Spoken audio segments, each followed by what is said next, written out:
Hoću samo da kažem kakvu ljudsku gromadu ja ovdje imam preko puta.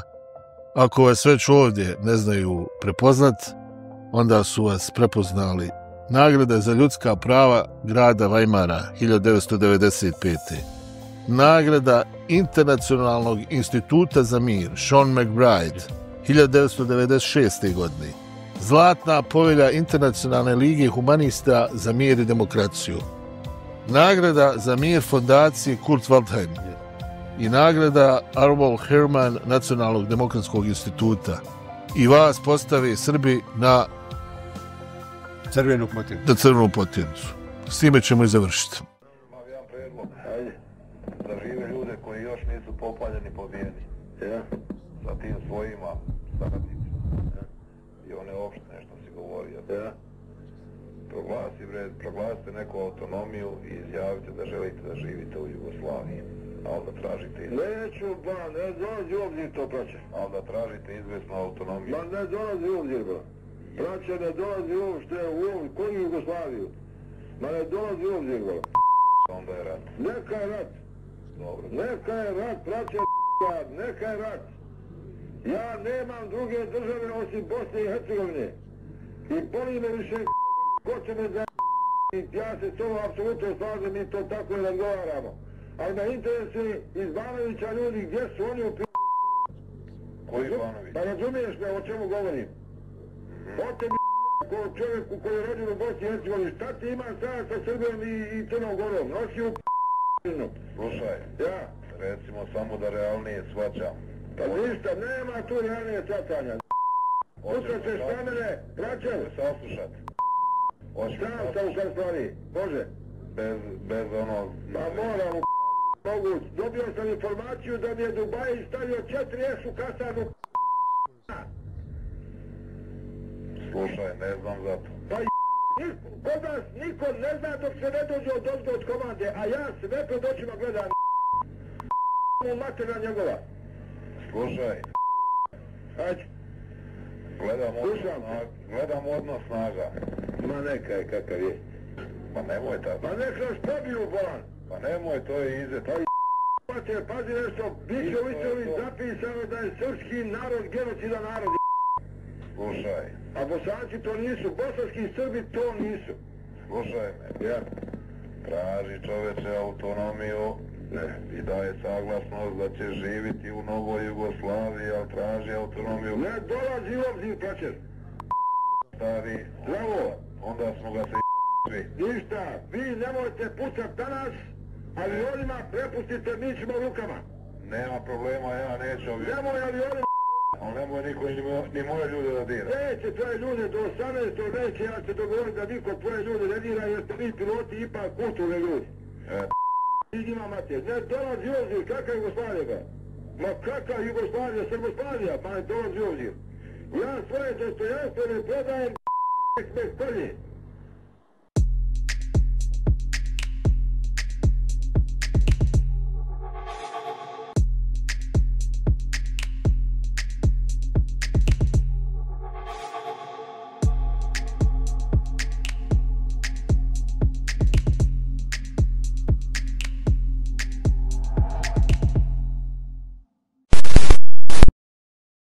Poštovane dame i gospodo, izuzetna mi je čast i zadovoljstvo što imam tu čast i privilegiju da vam danas predstavim istinskog heroja otpora grada Tuzle i Bosne i Hercegovine, gospodin Selim Bešlagić.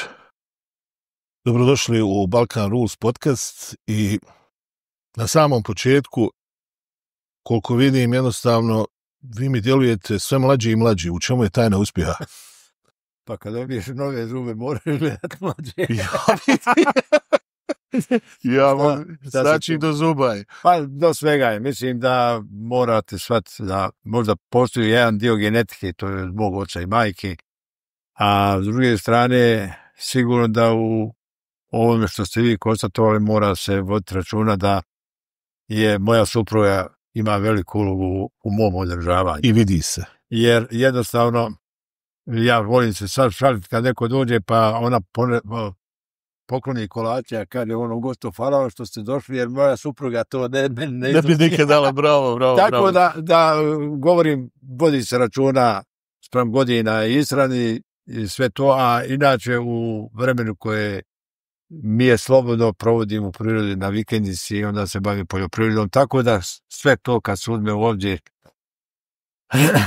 možda ipak zaključak, Bog tako hoće, a ja se ponašam prema ženim pravilima. Sjajno. Konstatovali smo, znači, ovaj dio, znači, da ste uvijek znali pokazati zube kad treba. Ja bih htio sada da malo to uvedemo u neki drugi kontekst. Vratit ćemo se, vi ste na političkoj sceni, znači, bili ste član Saveza komunista prvo, je li tako? Apsolutno. Redovno sam plaćao članarinu. To je vrlo bitno. Evo ja sam u tim bojama, tako da jednostavno razumit će ljudi. Hajde mi molim vas objasnite, vi kao neko koji je totalni insider u svim mogućim, po svim mogućim pitanjima u društvu bosansko-hercegovačkom. Kako se moglo desiti da iz jednog društva gdje je vladalo bratstvo i jedinstvo, gdje smo zajednički gradili Brčko-Banoviće, pa gradili smo tolike fabrike, pa vi ste inženjer koji je dizao ekonomiju ovdje u Tuzli. Znači, da smo došli do te mjere da smo se tako krvnički poubijali i još uvijek, nakon svega što se desilo, 30 godina nakon Dejtonskog mirovnog sporazuma, još uvijek nismo došli do zaključka da konflikt nije rješenje.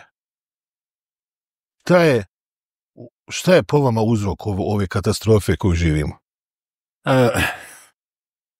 Da se mi, sad ja je, hoću na ti. Može, bit će veliko zadovoljstvo. Ja i ti razgovaramo i moram da kažem jednu konstataciju. Dok razgovaramo, dobro je da smo živi. Možda kažem da smo mi sretni i Bog nam podario da nismo nastradali u tom konfliktu. Da. Odmah da budem načisto. Možda će i naša priča dovesti da sam ja jugonostalgičar.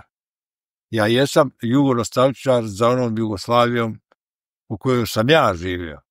Znači u kojoj sam odrastao kao dijete, u kojoj sam prije svega, sjećam se vremena kad smo dizali na borove da tačkice hranu, pa do vremena kada smo na more išli čoperativno, kada su tjerali radnike na more da idu, kada je školstvo bilo besplatno, kada je zdravstvo bilo besplatno, kada se gradile putevi ne po tenderima, nego se gradio put, bratstvo, jedinstvo, Koplje, Beograd, Zagreb, Ljubljana. Žao mi je što nije prolazio kroz Bosnu i Hercegovinu, to je šteta, ali se sjećamo je vremena kada su Branko Miklić društvo donijeli odluku 1000 škola, 1000 kilometara puteva i tako dalje. I kada sam u tom odrastanju od tog mog školskog radnog uživao u onom što se zvalo bratstvo jedinstva, a to je moj otac rekao, poštuj sanja, poštuj čovjeka. Poštovanje čovjeka, to je podrazumijevanje bratstvo jedinstva. Ali se neko u to pretvarao, vidjet ćemo posle iza 90. godina da je to uglavnom bilo na tom principu, da je bilo prikriveno dosta stvari. I s druge strane, da smo znači u tom odrastanju da sam ja od tog školovanja, osnovnog škole do gimnazije pa do fakulteta, do magisterija, od inženjera u proizvodnji došao do tehničkog direktora, pa onda došao na formiranje instituta i u čitavom vremenu sam bio sam na tom putu, ajde da kažemo, nekako tehničkog djelovanja. I to da naglasim, da su mene pokušali, odnosno da sam ja bio pregledan da uđem u Savez komunista još u gimnazijskom vremenu, pa u vojsci, ali nisam došao. Jer tu ću biti vrlo jasan.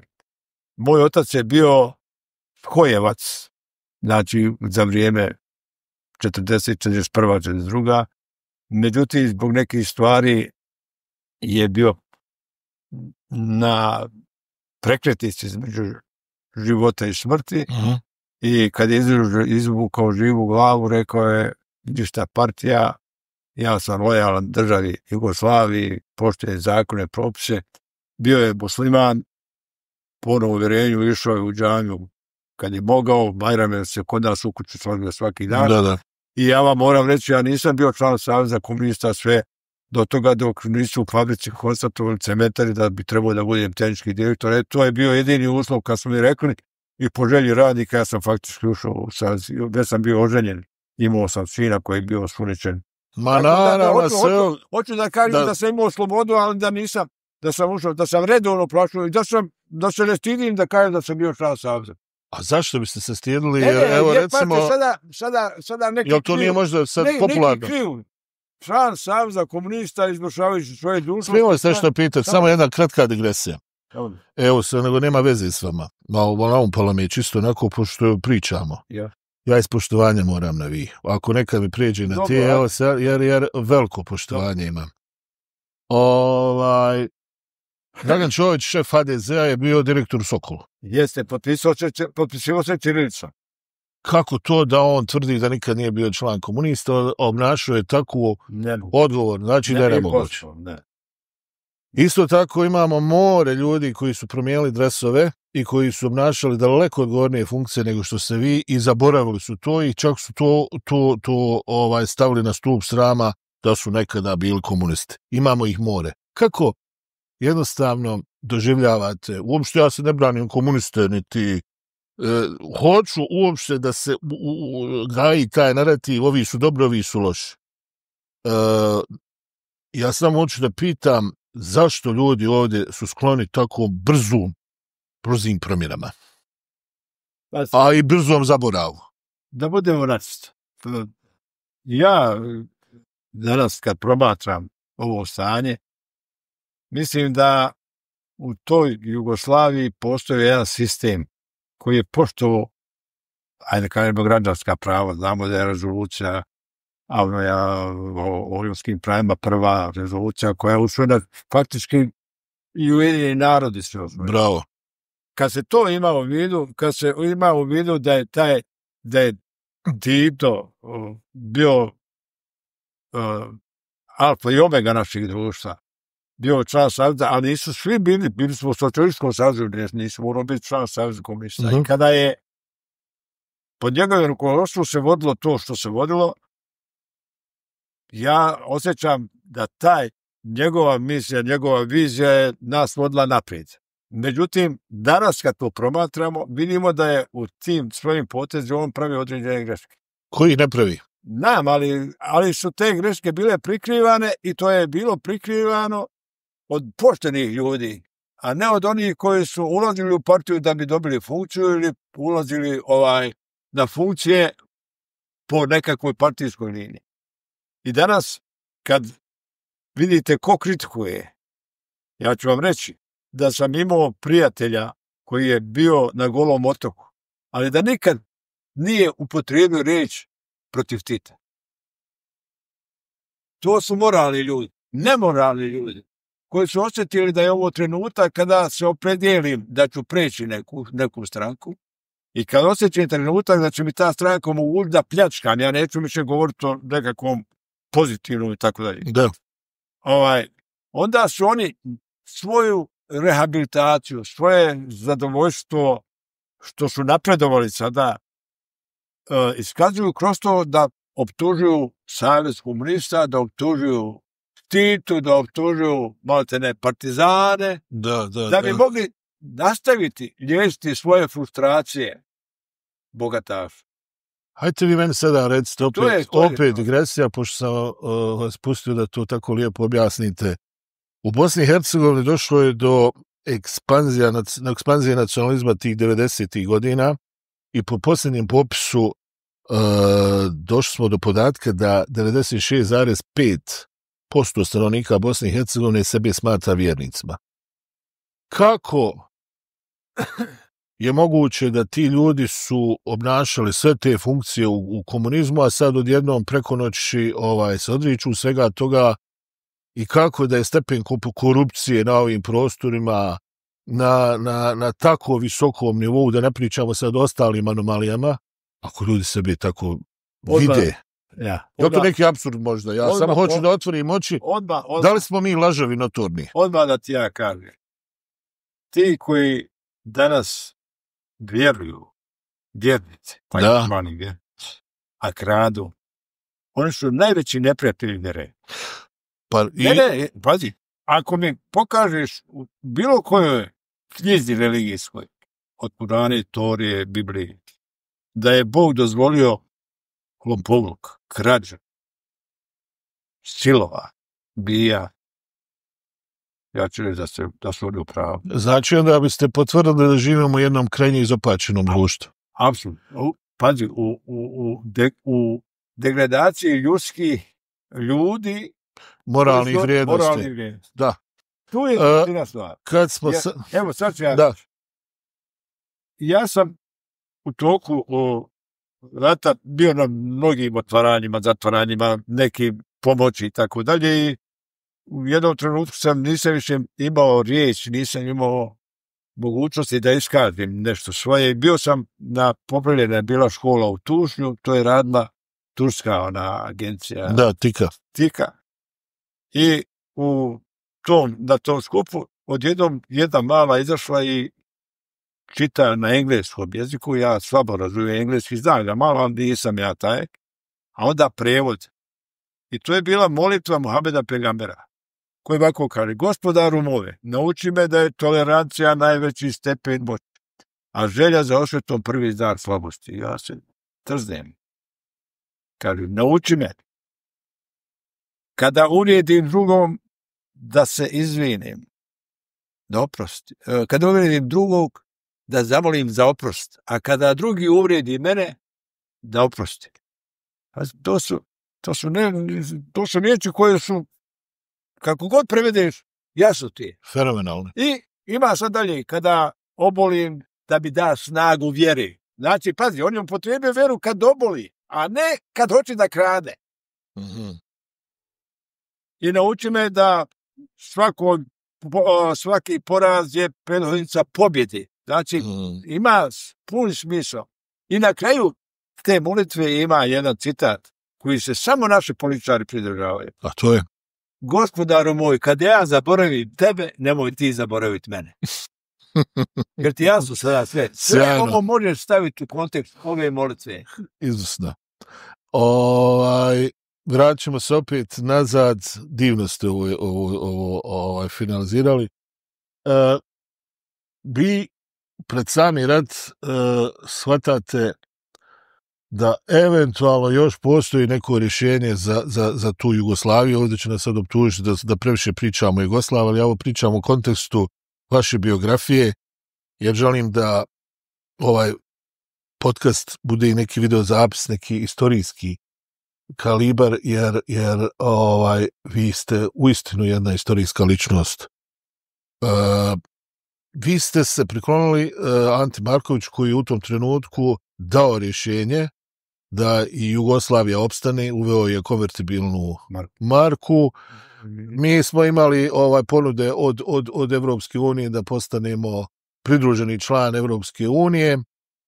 To je sve bilo jednostavno jako prijemčivo. To su sve ti neki ciljevi za koje bi mi danas poginuli, jel? Da se borimo. Da uopšte dođemo u taj status. I jedino u Tuzli pobjede reformisti, a u širom Jugoslavije pobjedi nacionalizam. Kako, molim vas, to interpretirate? A svi smo se kleli u te reformiste. I Antu Markovića. Tu sam malo jednog desio. Znači, 91. godina previranje, saglasnost da idemo na više partijski sistem. Ne znam da je tu pitanje da li je tada Skupština Bosne i Hercegovine trebala donijeti odluku da se uvodi više partijski sistem. Ali eto, to je demokratski sistem, uveo se. Nijaz Duraković je tu odigrao ključnu ulogu. Ali, dobro, da nismo to uradili, rekli bi da je LP Savez komunista i tako dalje. Da ne ulazim, vrijeme će pokazati ko je u pravu. Dolazili su meni neki ljudi, pa su pričali da ja pređem ja sam rekao, znate šta, ja sam vaspitan u jednom sistemu porodičnom. Mislim da je tu porodica vrlo bitna. Da moj otac uvijek govorio, sine, poštuj insana, nemoj gledati koje vjere, u kojoj partiji, ne, tada nije bilo partije, odmah da kažem, nemoj gledati koje vjere. I vidi, jer čovjek pošten ili nije pošten, priključe ono što je pošteno, pa tako dalje. To su bili principi, ja sam na to učio. Nije mi niko spriječio da vjerujem. Znači, ja se sjećam da sam za svojim ocem išao za džamiju, nikakvi problema. Uživao sam kad sam se iz gimnazije vraćao, pa prolazio pored katoličke crkve, ja tamo hor pjeva, ja sam uvijek stajao pa slušao tu lijepu muziku. Moje kolege, muslimani, su ovdje pred pravoslavnom crkvom, kad neko umre, nosili križ, a on se znao Mujo, ja sad reći, nosi križ, ali šta je, ja sad počeo da on zarađuje pare zato što nosi križ. Znači, nije nas to smetalo. I to je bilo razumijevanje da nosio sam križ, neka zato što je to bio moj prijatelj, neka što mi je nekad dao neke pare. Da. Ali je suština bila da smo živjeli da niko smetao. Sad šta se dešava? Ja sam imao profesora Saliha Bureka, koji je rekao, mišljenje nije košulja da ga mijenja svaki dan. I u tom sistemu koji je postavljen za više partijski, ja sam rekao, ja nisam svi član Saveza komunista. Nema. Mislim, više partija nije bila ta.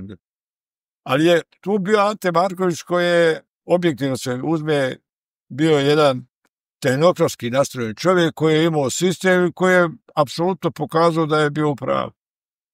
On je izašao, ko može zaboraviti njegov osmijeh kad je u skupštini izašao sa ovom, da kaže da je izvršio revalorizaciju 100 dinara u dinar, realno, pa onaj osmijeh njegov.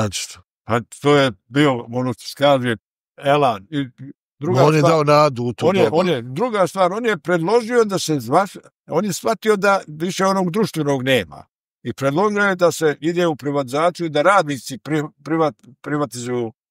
Znači, on je shvatio to da vrijeme, to prošlo je, ali da ipak oni koji su gradili te fabrike trebaju da učestvuju u njima. Naravno. Ali mi smo podrazumeli, ako privatizujemo fabriku, da sad moramo imati svoj pravo da stavljamo svoje rođake i tako dalje i tako dalje. Znači, okrenuti se naopačke. I na kraju, jedini princip, odnosno jedina stranka koju sam ja mogao razmišljati, to je bio pokret Ante Marković. Da. I tako sam ja ušao u pokret da budem obični član, bez želje da budem na ikakvoj funkciji. Pa po meni to je jedna progresivna ideja bila. Nisam imao. Pa i ako biste ispitivali javno mnijenje tog perioda, a negdje sam pročitao, gledao sam neki bio Jutel u to doba, i Đavrija Sabljaković je vodio tu emisiju i ne znam, u jednom trenutku je rekao da oni očekuju ubjedljivu pobjedu reformista. To su bile neke predikcije. Ne samo to. I sad odjednom... Ne, samo to. I sada je bilo priča, ja idem zato što će reformisti pobjediti. Ne, ja nisam išao zato što će reformisti pobjediti. Ja sam išao zato... Ideja je jasna. I sad šta se dešava? Koliko ono bilo? Jedna konvertivna marka, 7 dinara, jedna konvertibilna marka. I šta se dešava? Marka. Jedna marka, izvinjavam se. Šta se dešava? Dešava se da, eto, ja sam ušao u tu reformiste i sada to počinje neke aktivnosti. Ja kao član prisustvujem sastancima i sad ću vam reći, stvarno ne znam kako sam ušao u rukovodstvo te reformske strane. Pazite, to je tada bila elita. To je, ali dobro. Intelektualna elita bivše Jugoslavije. Suštinska stvar je ovdje da smo mi ovdje imali taj reformiste i sada razgovor je priča se o tome. Sad će biti, ko će pobijediti. Sve Jutile brujo reformisti u Srbiji, pa na Kozari govore bio nastup reformisti, pa... I Mile Dodik. Mile Dodik je bio baš čovjek, čuveni reformista, sve reformizirao. Pa Kecmanović je bio to je elita, ali dobro. Sada šta se ovdje dešava? Sada mi pred sami izbore, rasprava oko toga gdje će šta, koliko ćemo. I u jednom trenutku jedan član reformista iz Skladnja kaže, mi u Kladnju ćemo 110% dobiti glasova. Kaže, da, čovječe, može, sve je bilo. Kažem ja, a onda se počelo bojiti, ako izgubimo, a ja kažem, a šta ako dobije?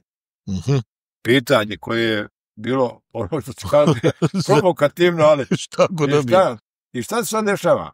Svi su očekivali pobjedu reformista. desilo se da su reformisti, pazi, nismo opet pobjedili, mi smo imali 40%, pobjede bi bilo da smo 51%, ali je tada bilo i komunistička partija, mislim, komunisti sada bili, i mi smo ovdje imali 70 nešto posto u glasu. Ali je jedina opština, Tuzla, je li još ne? Ne, ima, Vareš je bio. I Vareš, ali komunistička partija, ne znam kako se tada zvala. I međutim, Vareš je u roku od 2 ili 5 mjeseci izvršen udar i tamo je Havio. Da. Tako da smo mi, znači, i Vareš bili ti, ali smo mi ostali i na ovim područjima. I tako mi, evo, sa onih 110%, pravijeći koaliciju sa demokratskim snagama, dobijemo ovdje na 70% i tako počinje moj dugogodišnji politički život. Sjajno. Sad ću vas pitat nešto, možda je malo provokativno, pošto ovo gledaju ljudi na svim kontinentima, a i tema je da malo ovako prodrmamo sve teme. Je li to bio najeklatantniji primjer da već u ta doba su probosanske snage težile tom nekom zajedništvu? Znači, mi smo kroz reformiste, mi smo gledali neki zajednički interes. Nacionalne stranke su već pobjeđivale i u srpskom bloku ubjedljivo, i u hrvatskom bloku, i u Sloveniji, i širom bivše Jugoslavije. Da li smo mi živjeli u zabludi u Bosni? I da li smo mi posljednji Jugosloveni na ovim prostorima? Znači šta, to pitanje ja ne bi volio jer mogu hlupati. Ja sam pitan na osjećaj, to ne može niko, to na osnovu osjećaja. To istoričari moraju da kažu. Međutim, kad se postavi ovo pitanje, ja sam sebi dosta puta postavio isto ovo pitanje. Sad ću reći zašto. Jer, na primjer, znate kome sam ja gradu zavidio? Mostaru. Ja kad bi išao na more po Mostar se vratim, oni tamo pored Neretve, druga stvar, tamo šediš, te Veso, te Vaso, te Suljo, te Mujo, te Anto, te Ivo. A prezimena, kad govoriš, nema šanse da ti opredjeliš se ko je. Točno. Oni su živjeli ono što se kaže kakvo bratstvo je brać, sestru, ništa to nema. Mi to tutuze nismo imali. Takav odnos nismo imali. Mi smo imali poštovanje, ali nismo se tako... Prisno stav. Mi smo imali korzov gdje smo se upoznavali, hvatali mačke i tako dalje, ali to... Što bi ja preporučio svim ovim nacionalistima, isto. Druga stvar. Manje te mačke ganjaju. Sad neki kažu, pa Tuzla je industrijski grad. Jeste. Ali je Zenica industrijski grad. Jeste. Prema tome, sad kad se to uzme, onda sad ti mene vraćaš na sad da ja razmišljam šta ja mislim kako je. I onda ti se počne vraća slika i ovako sad kažeš. Gdje je Husein Petar Gradašević krenuo za autonomiju? Nešto. Ušto se ovdje ima. Da. Onda idemo dalje. Husinska buna. Husinska buna, jes. Rudari. Je tako. Vazi. Ovdje su Austro-Ugarska je dovela Česi, Slovake, ovdje je bio Evropska unija je ovdje bila. A to je, da. Znači, mi smo primali, toliko nam su potrebni radnici ko sada što ovi idu u Njemačku, nama su dolazili u Bosnu da radi. Točno. I to... Miješali se. Saksonci dolazili velike broda, odakle nije bilo. Ja. A onda dođeš, znači, onda kažeš rudarska četa i ona konju planina partizana. Bravo. Jel tako? Konju planina. Pa onda dođeš, ideš dalje, pa iza toga dođeš da je 43. ili ne znam koje godine je Tuzla bila najveći oslobođeni grad u Evropi.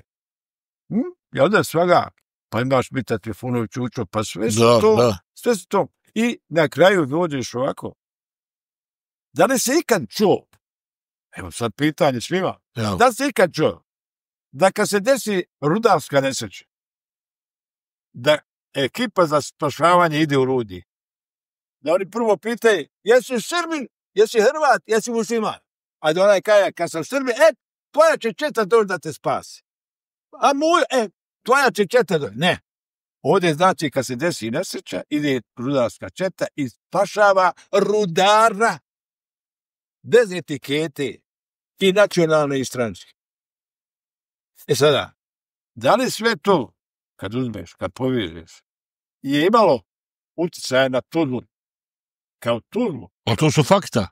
Ja govorim, To su čista fakta. Da li je to sve imalo uticaj da u relacijama koje su se dešavale kod nas, Tuzlaci, ne mi, ne ja kao reformista, nego Tuzlaci, prihvatite taj sistem koji smo mi nudili.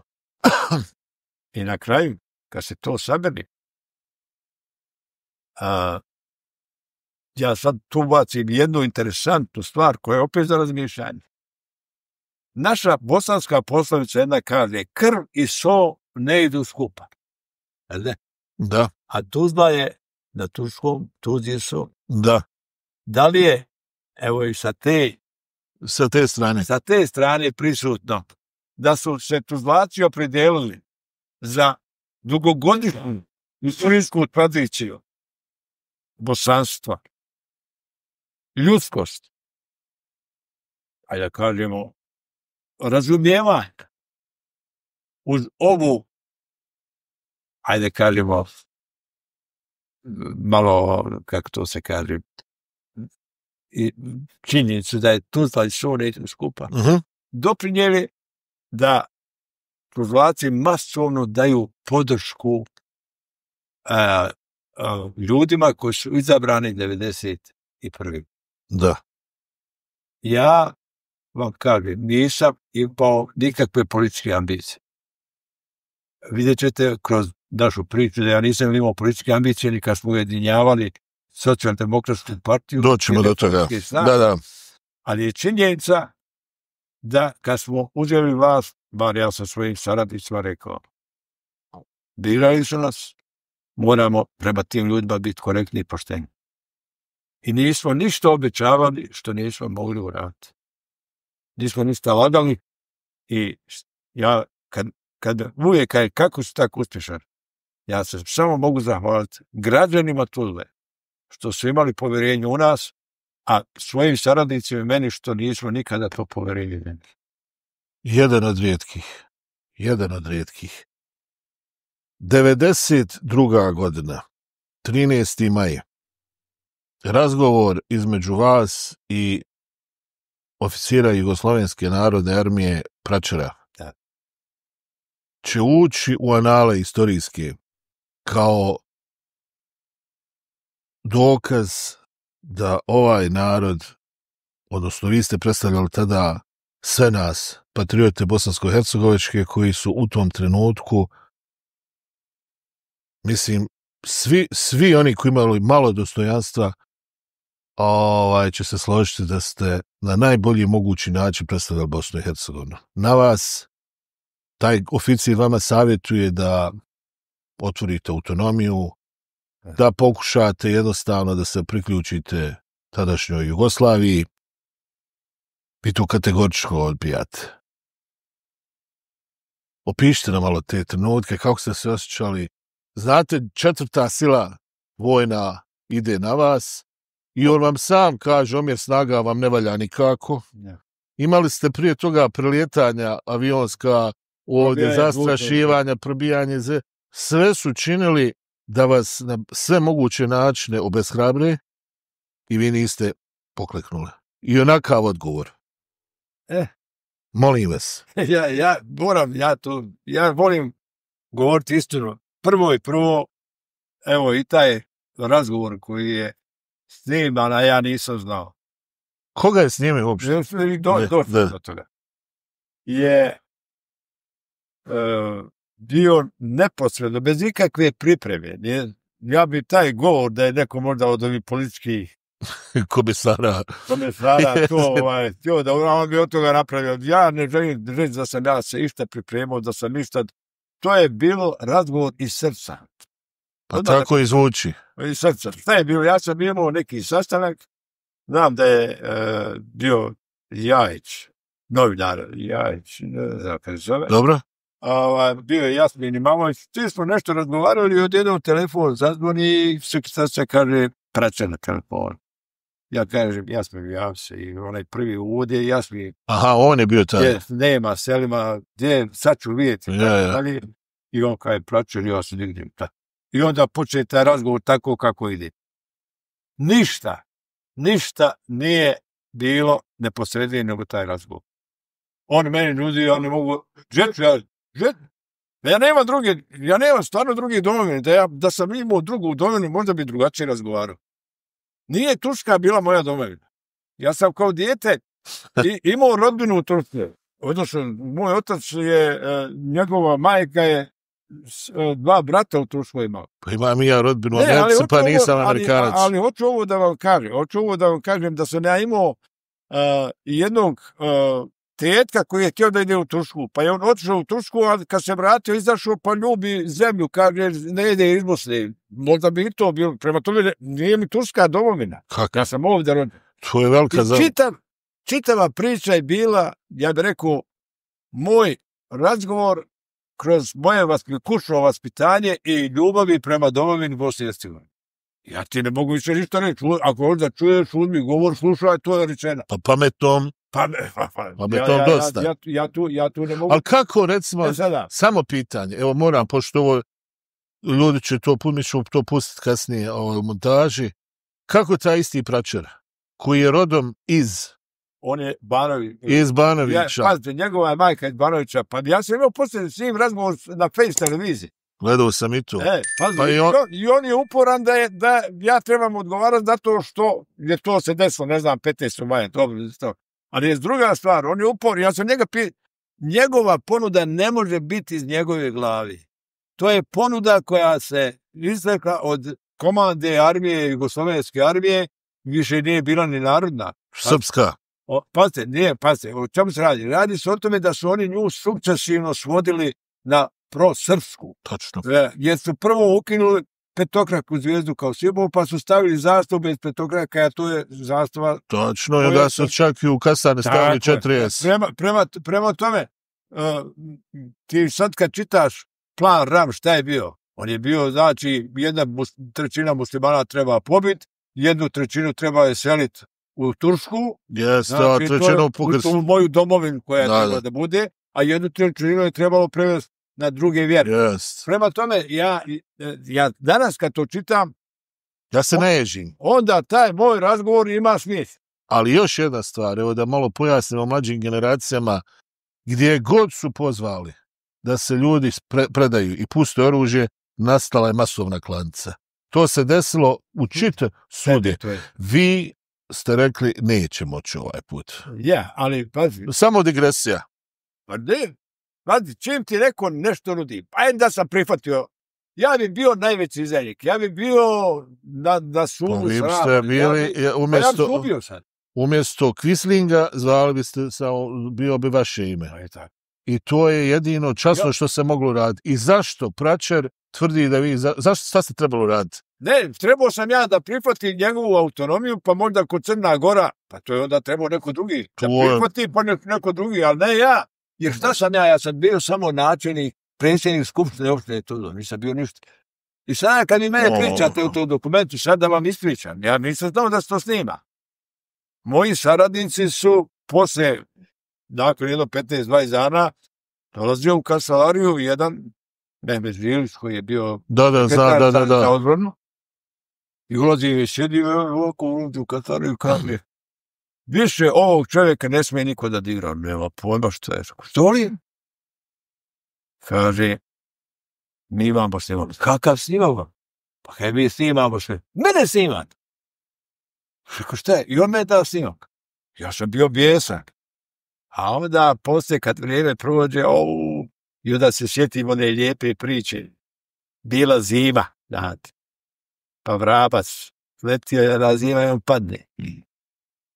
Kako je on pao, gotovo, ode na onaj svijet. A najđe konj, pa se ga pokarki. Zagrije ga. Evo se malo prodroma, ali najđe mačak, pa vidi nešto se miče iz onog iskoči i vrabcu upate i pojede. Na revolučenje. Nije ti svako neprijatelj ko te seri, niti je prijatelj ko te izvlači iz govana. Suštinska stvar. Ne smijete odmah reagovati u negativno, trebalo se možda sažgledati. Tako da je taj razgovor spasio mene u daljnjim borbama koje je SDA htio da izvrši smjenu. A znači i do toga je došlo. Ali ja sam pustio ljudima iz SDA taj razgovor i rekao, ako smatrate treba bić, ja idem. I oni su rekli, posle toga ja nisam nikako. Bar Tuzlanske izjave.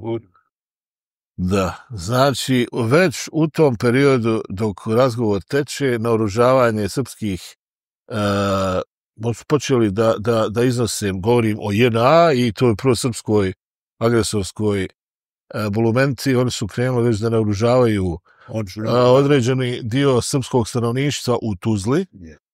Znači, spremali su se na isti scenarij koji su radili u svim mogućim gradovima u Bosni i Hercegovini. Vidite, oni su se spremali na taj scenarij i ja danas, pošto mi imamo izvještaje policije da su nalazili naoružanja u kućama, stanovima, gdje su građani srpske koji su izašli. Ja ovdje moram... Samo moram jedno pitanje postaviti. Jesu li oni imali i jesu rekli ovaj se zove Milutin, njemu ćemo dati pušku, ili je to išlo po nekim listama? Ne znam, meni je ostala tajna i mislim da se to mora razotkriti sljedeće. Mi imamo izvještaje da su se snajperi nalazili u kućama građana srpske koji su izašli iz Tuzle. Da. Nisu otišli, htjeli da odu, mi im obezbijedili da odu. Ali interesantno, to se dešavalo i u Mostaru, i u Zeci, u Sarajevu, evo sad i u Tuzli. Meni karika koja nedostaje je da mi hvali ime i prezime tog građana. Razumiješ? Ako si rekao da si našao u stanu snajper, onda je u tom stanu stanovo XY čovjek. I mislim da bi to trebala da bude jedna od istraživačkih tema koje bi neko to... Vrlo interesantno. Može se naći u MUP-u, imaju dokumentacija pa da se to vidi. S druge strane, ono što je karakteristično, ovdje je postojao SDS koji je htio da se pridruži, da to bude saobijeljen sebe. I Meša Bajrić i ja smo bili na sastanku koji su zakazali u Čakovićima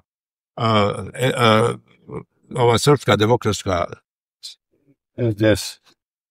Pa biste prošli ko Arkan kad je ušao. Ne, i oni su tražili, hoće opštinu. Ja sam rekao ne dolazi u obzir. Njima sam tada rekao ne dolazi u obzir. Ćao. Ima sve zapisano. Ima sve zapisano. Znači, nema oružja.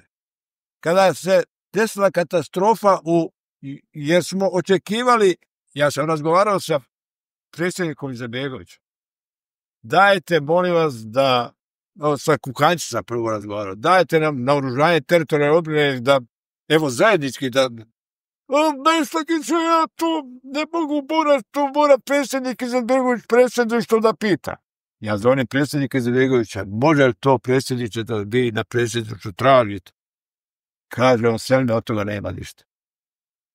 Kad se desila katastrofa u Bijeljini, mi vidimo po šeitan šalu, drži kredit da nabaviš oružje.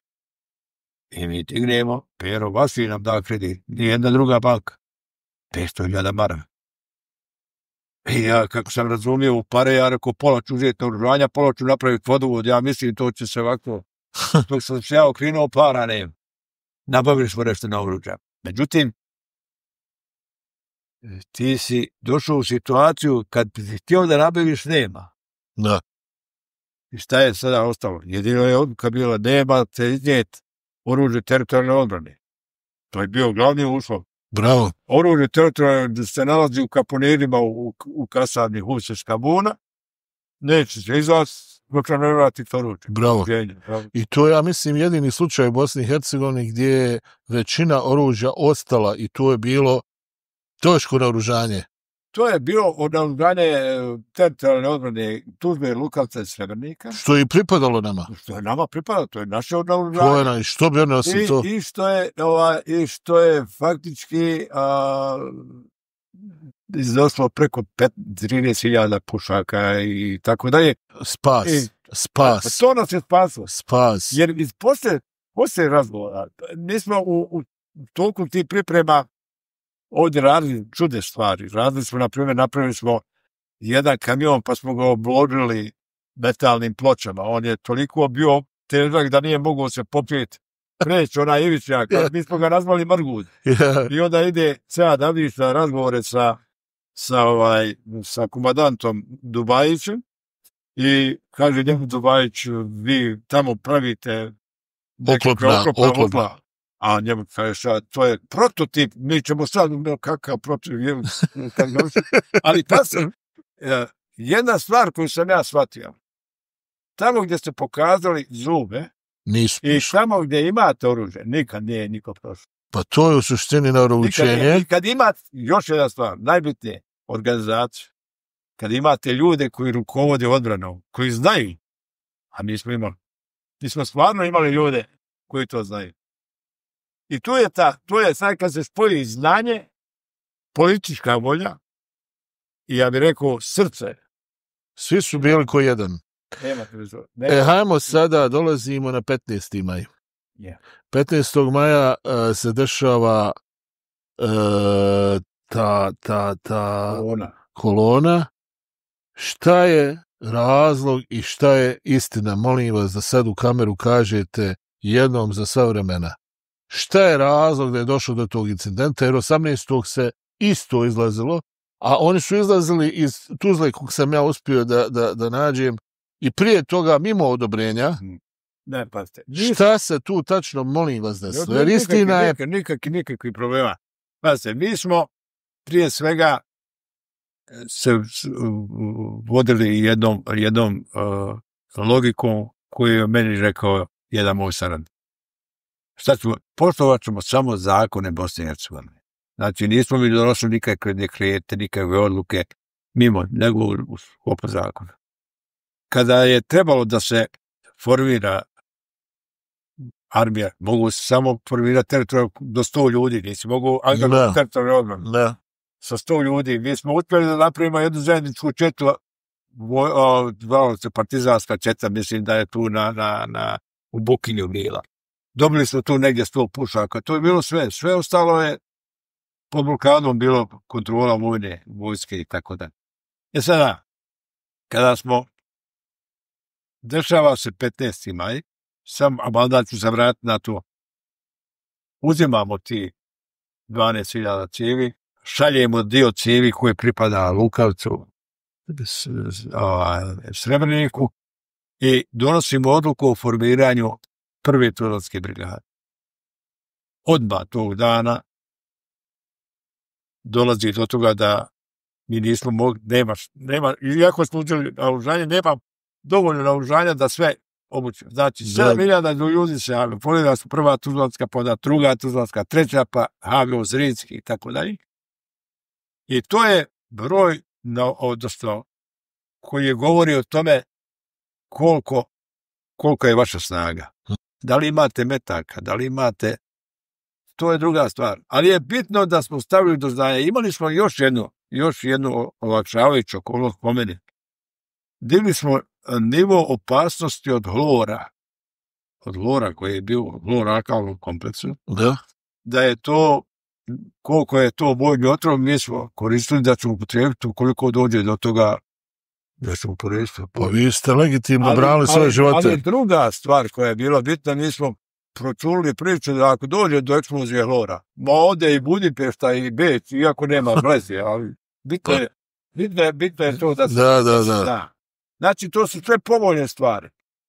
Ono što je za nas bilo nepovoljno, to je da u datom trenutku nisi imao mogućnost tog naoružanja. Znači, odluka da ne dozvoliš izlasku tog naoružanja je bio osnovni princip što se dešava. Drugi princip koji je bio poštovali smo odluke, znači predsjedništva, a predsjedništvo je do zadnjeg dana, do proglašavanja ratne opasnosti bilo, predsjednik Izetbegović, da poštujemo da saradnja s armijom.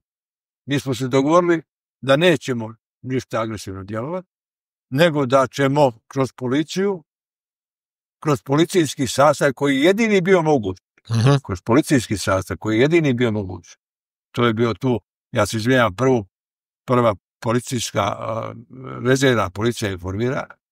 Kroz policijski sastav koji je bio moguć, mi smo obezbijedili, ja bih rekao, jednu sigurnost. Tako da, oni su to znali i u razgovorima sa praćenom na Face televiziji poslije, vidio sam da je to, vi ste bili naoružani.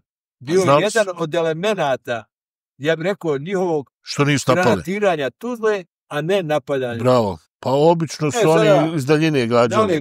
Ne mogu, ja to ne želim prije. Sada, kad se radi o 15. maju, znači u dogovoru oni su trebali da... Šta je bio dogovor? Dogovor je bio da moraju najaviti liniju gdje idu, kojim putem. Mi obezbedimo policiju da ne dođe do incidenata s naših strane građana. I, znači, šta se desilo? Desilo se da je faktički komandant Dubajić otišao u Gevik i od odgovor došao pjani i rekao negdje u 1 sat bez nikakve najave krećemo. I to kretanje značilo je idemo u Kaponiran oružje uzeti. U 1 sat mi smo vratili kolonu, ne možete jer ne smijete nositi naš organizar. Tražio je da mu pošaljemo delegaciju koja će pregledat Kaponire. To je bio Jasmin Imamović, Brkić i Fiščeković, mislim, poslali ljude. I on je zarobi i kaže, vi ste s nama u koloni da ne bi bili napadnuti. Pa zarobi našu delegaciju i stavi u kolonu. Odakle meni logika da ja pucam po svojim ljudima. Tačno. Napuštaju naoružani do zuba, imate snimke. Sve se vidi. Napuštaju i u tom vremenu ja sam dole u institutu gdje sjedio, ja u tom vremenu sjedim i gledam, FS3 je bio imao na Kuli svoju studio, snima kako to se kreće i u tome odjednom se čuju puci. Bilo je da su policajci izvještavali da su iz te kolone u prvom vozilu Delibegović isto bio. U prvom vozilu je išao Delibegović. U sredini je bio Jasmin Imamović i na kraju je bio Brkić. Oni su bili praktično zarobljeni. I negdje oko Slavinovića, odnosno oko benzinske pumpe prije Slavinovića, čuje se da pucaju po nama.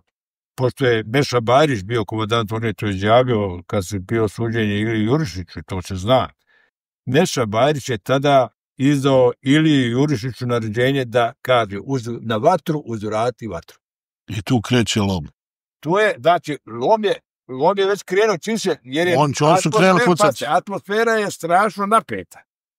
Ti čekaš da oni izađu, da ne iznešu oružje, naoružani do zuba, vidi se sve to i šta se dešava se jednostavno kad krene pucat i to je se završalo tako što je došlo do zapaljenja i eksplozivnih sredstava, jer se više ljudi poginulo od eksplozivnih sredstava isprženi nego što je poginulo od metka.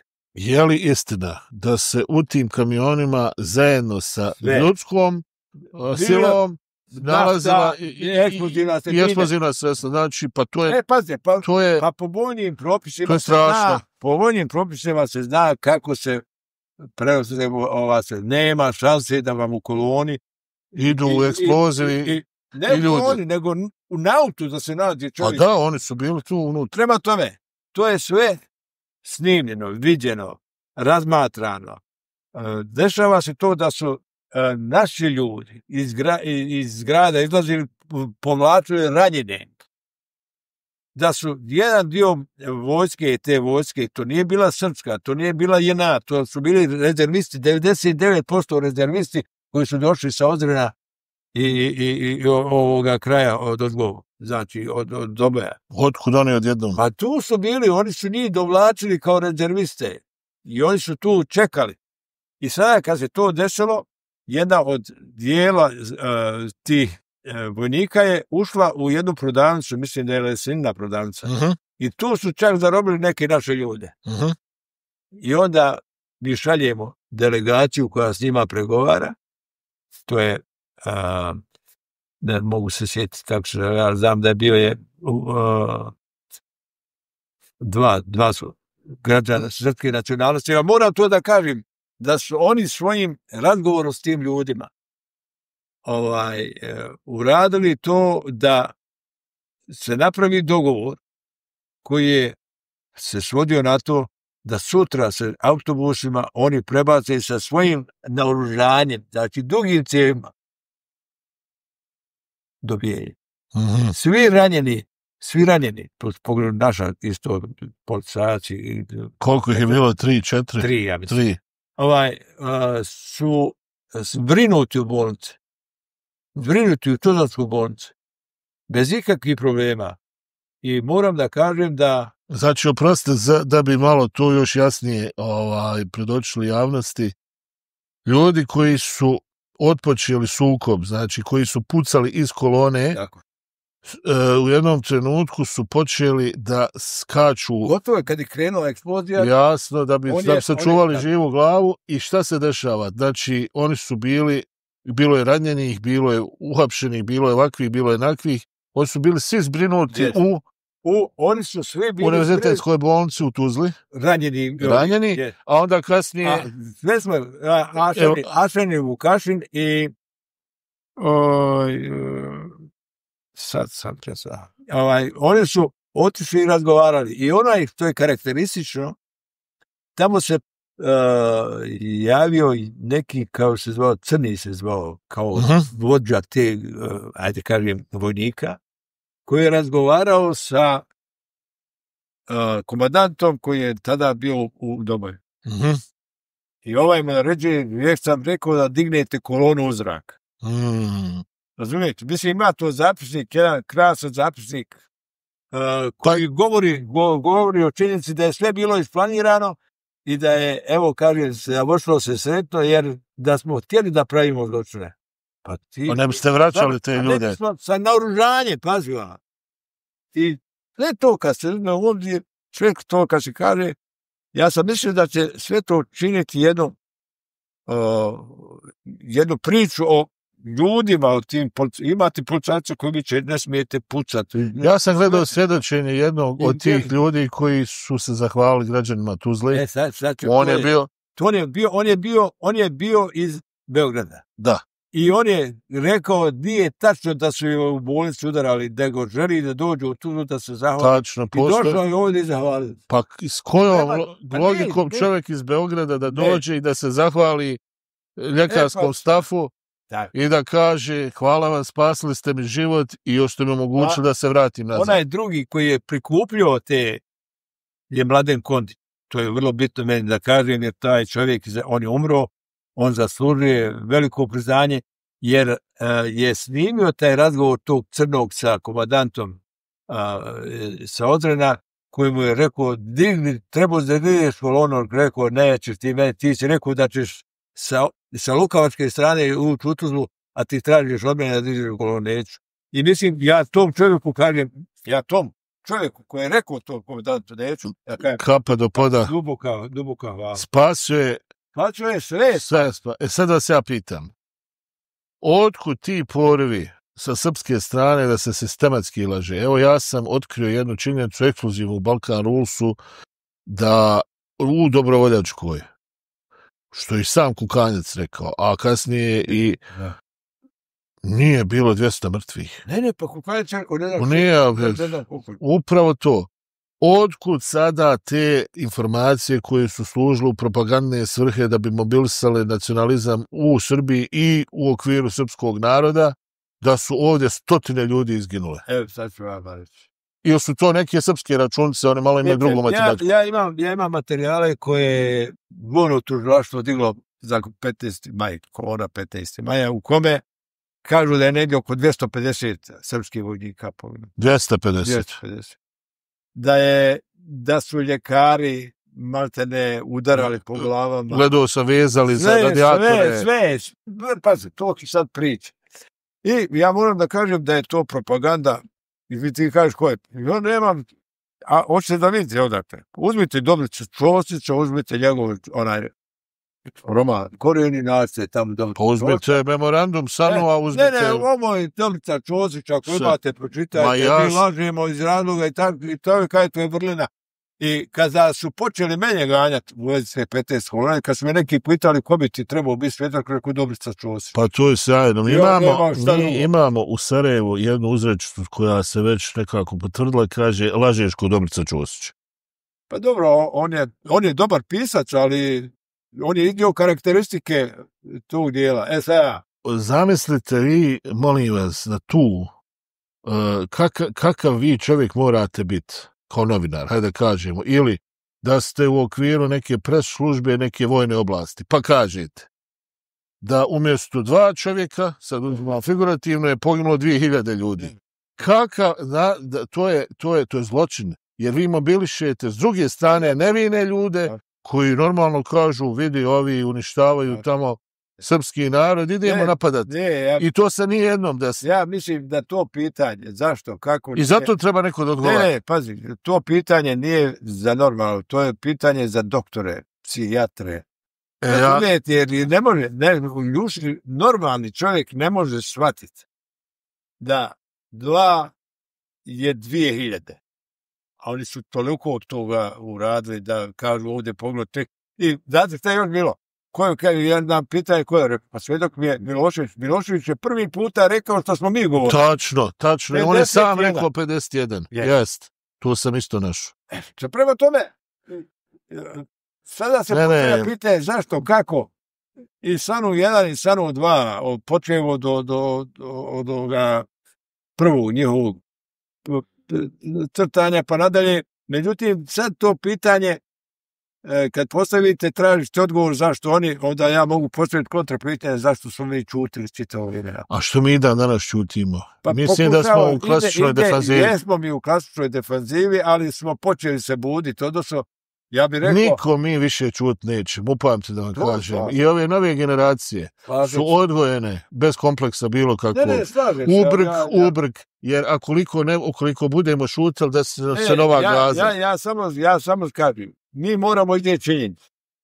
A da li ćeš oprostiti?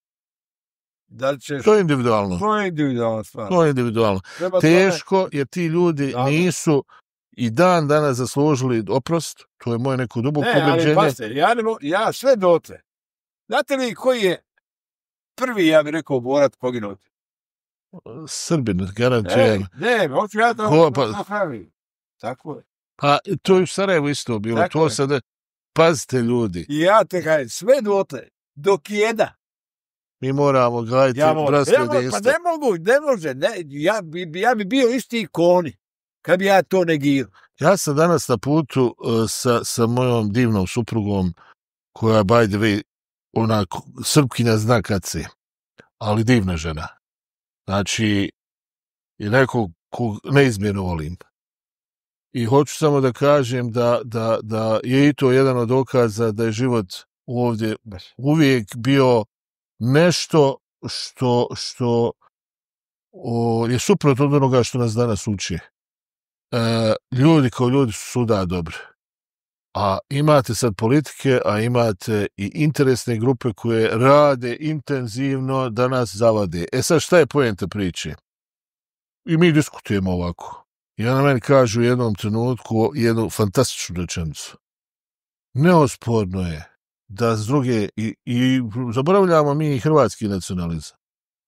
Zaboravljamo mi jer koncentrat, zaboravljamo da je dogovor u Karađorđevu podrazumijevao da se Bosna i Hercegovina podijeli, što je istorijski fakat. Ko što je istorijski fakat da ste vi napravili najveću slobodnu teritoriju za vrijeme rata u Bosni i Hercegovini u Tuzli. I da je bio cilj da se desi etničko čišćenje isključivo nad muslimanskim stanovništvom, što pokazuju i rezultati, i genocid, i presude.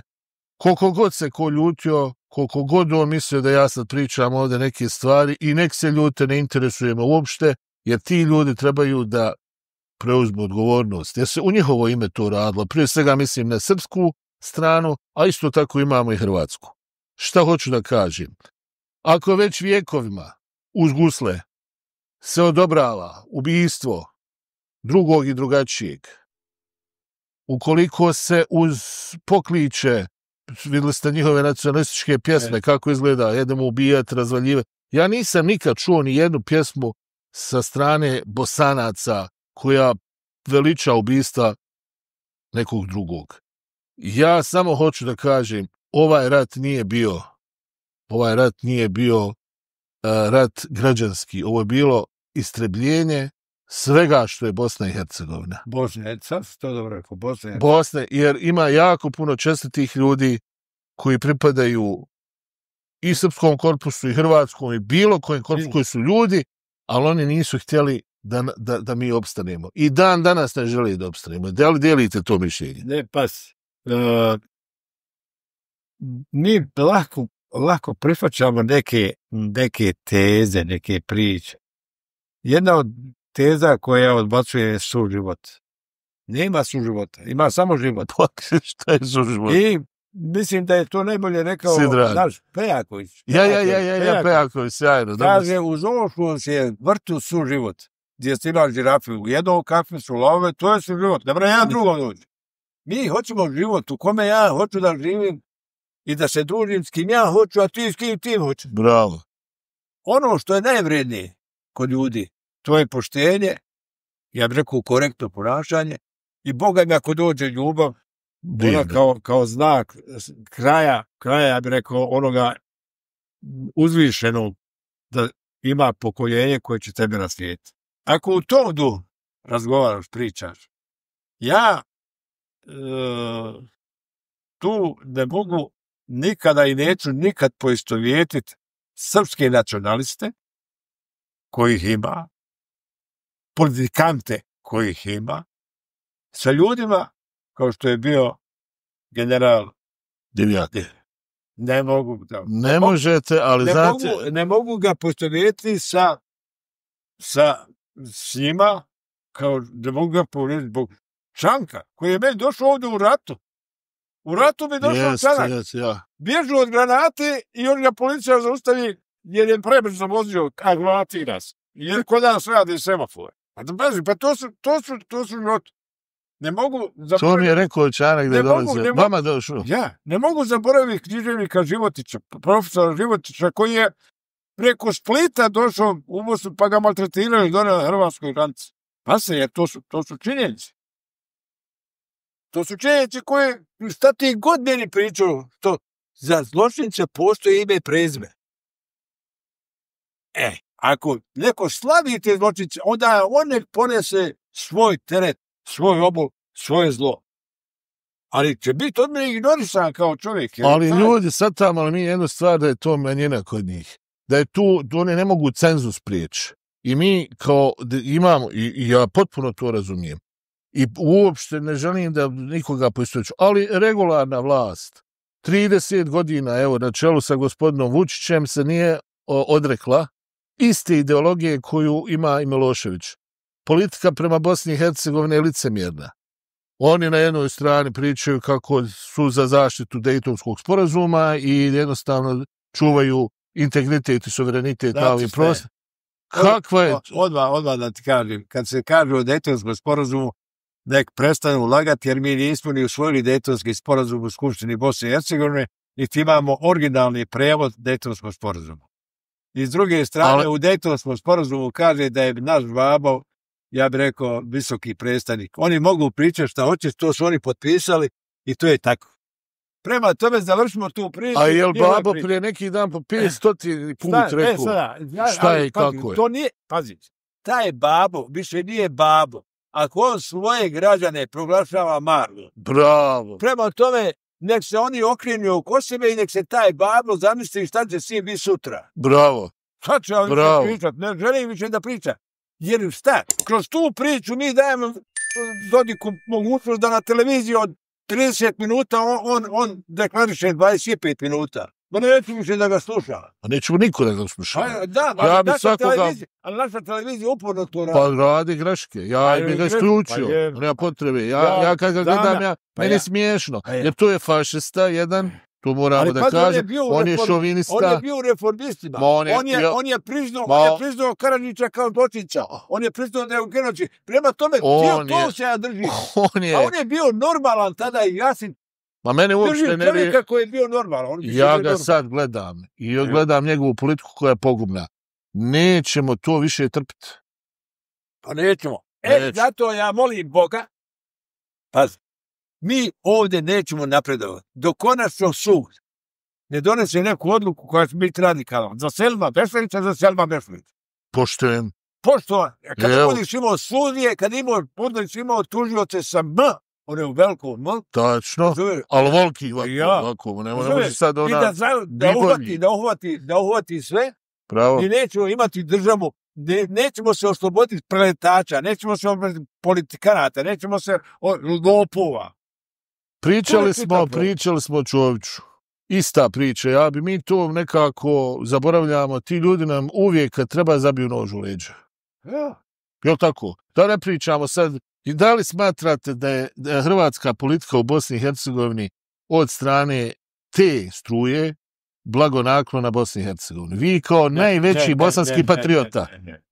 Struja, Mesića je blagonaklona, sve ostalo je, Josipović je bio još, a ovo sve ostalo je nula. Moje veliko razočarenje je Milanović. Jest. Ali sad to svako ima svoje vrijeme. Pa vjerovatno. Da završimo ovu priču. Oprostite. Ne, da završimo ovu priču, jer mislim da ću dati odgovor narod. Ja sam samo htio ja sam morao da pitam. Ne postoji ni jedna druga referenca na koju, gdje bi ovo zakucao i pitao. Imate pravo to da kažete. Ja bio u vojsci. Ja bio rezervni, pa vodnik, pa imao sada sa pitončima. Posvađali su oni, a ti znaš da je u onoj vojsci bilo. Posvađali, jer je moram to izvječiti, ja sad držim s njima predavanje, neko tamo, vamo, pa lapina, pa se... I na kraju ja Crnogorac se, ja, druže, vodniče, mogu li ja, vađe, koji to reći. Diže se čovjek. Kaže, kod nas u Crnoj Gori ima jedna poslovica. Svako ima pravo da se kreće i da bude kreten. Završio sam tu priču. Ko hoće da razumije, ne razumije, ko neće, šta bravo. Ne mogu, majke. Mislim, debutantno mi postaje priča, jer u principu je sve to tako kako ti kažeš, ali kako ću? Najgore je kad sam ne moraš budali. Kaže, konverzacija se uvijek odvija na nivou glupljeg. Ali hajmo dalje, strašno ovo ide. Sad ovako, dolazimo do još jednog tužnog, morat ćemo, pošto pratimo neku napravo retrospektivu, dolazimo, znači, 25.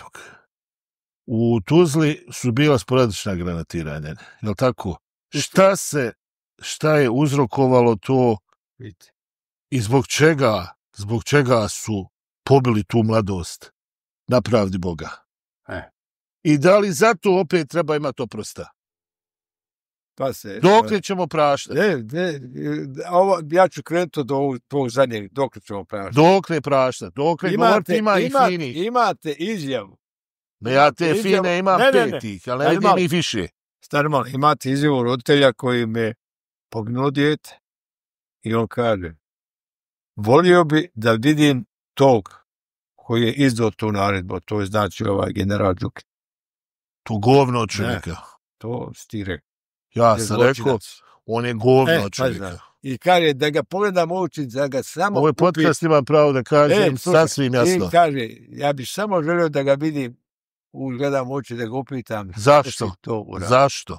Nije rekao da se sveti. Jer je njegovo je pravo, hoće se sveti, hoće lo prostiti, nije moje. Jer je on izgubio to što je. Ja smatram da je to nevis. Ali sada da krenemo od tog 25. Proste, molim vas, malo me ponijelo.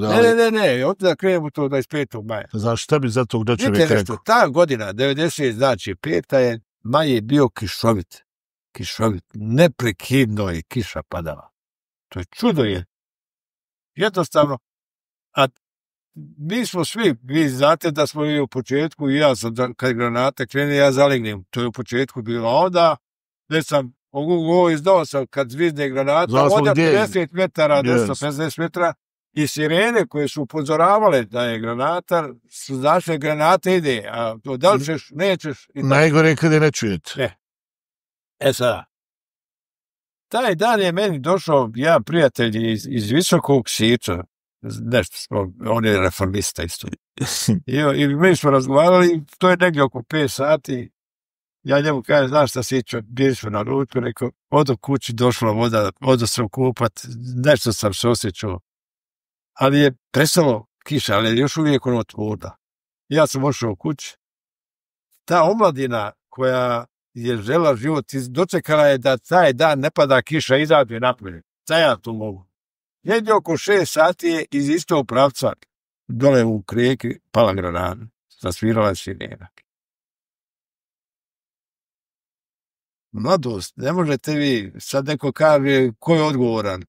Pa ako ćemo pravo, da bi rekao, budale kažu, što su pustu djecu. Mislim, ko nije bio u tome, to je bilo da poludiš, pa se malo treba. I sad šta se dešava? Vi to imate, ja sam ošao u kuću, raspravio se, spremio 8:45, koliko je to bilo, mislim da je to 8:50 i nešto. Meni na granata se čuje, ja sam granatom, pala ko pala. Meni dolazi vozač Čenec i sam mi na vratima kaj je katastrofa. Ja sam u minuti se obukao, krenuo, na kapiju sam došao, to je šok, onda sam odšao u bolnicu, to je još veći šok. Tamo imate, roditelji su došli, prevuču leševe koji su gore, tražeći svoju djecu, pa to je... Ja rijetko plaćem, ja jednostavno desi se nešto meni u mojoj porodici, ja to primim stoički. Ja sam stao u stranu, zaplakao, ali odmah sam znao da iza toga valjaš sad prići nešto se zove najzavršni čin. Vratili smo se u opštinu, odmah su saradnici došli, dogovorili smo se da prije svega moramo spriječiti dezinformaciju koju bi od šalje strane posle. I zbog toga smo sve angažovali da obavijestimo svijet, Ujedinjene narode i sve. A šta su oni rekli? Ko? To je bilo zvanično saopštenje zločinačke srpske vojske. Da smo sami sebi granatirali. Pa to je poslije bilo dokazano, odnosno njihova priča. Da mi obično rat smo sami protiv sebe vodili. Oni su čak, ovo što ti kažeš, ta vojska, ta vlad sa Srbije organizovala, da ne znam, negdje na njihovoj poligonu da dokažu da je to granat, da to nije granat. Govorim o tome da stara Ćosićeva iskaz je tačan. Ćosićeva priča. I sada smo znači dogovorili se da to bude jedan jak informacioni podaci o zločinu koji se desio, mislim da smo u to uspjeli.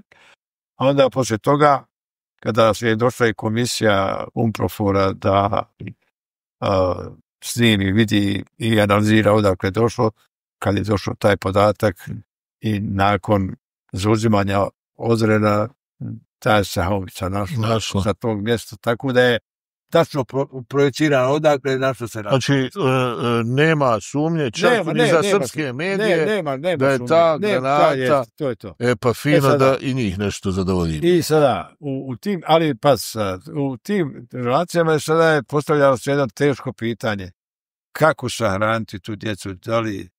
I osnovni princip bio pitaj roditelje, pitaj roditelje. Da, nismo htjeli da kažemo, eto vam djeca pa je sahranite, nego smo morali obaviti razgovor, a to je značilo da obiđemo sve porodice poginulih i da na osnovu tih razgovora kažemo gdje smo ponudili da hoćemo zajedničku sahranu da napravimo.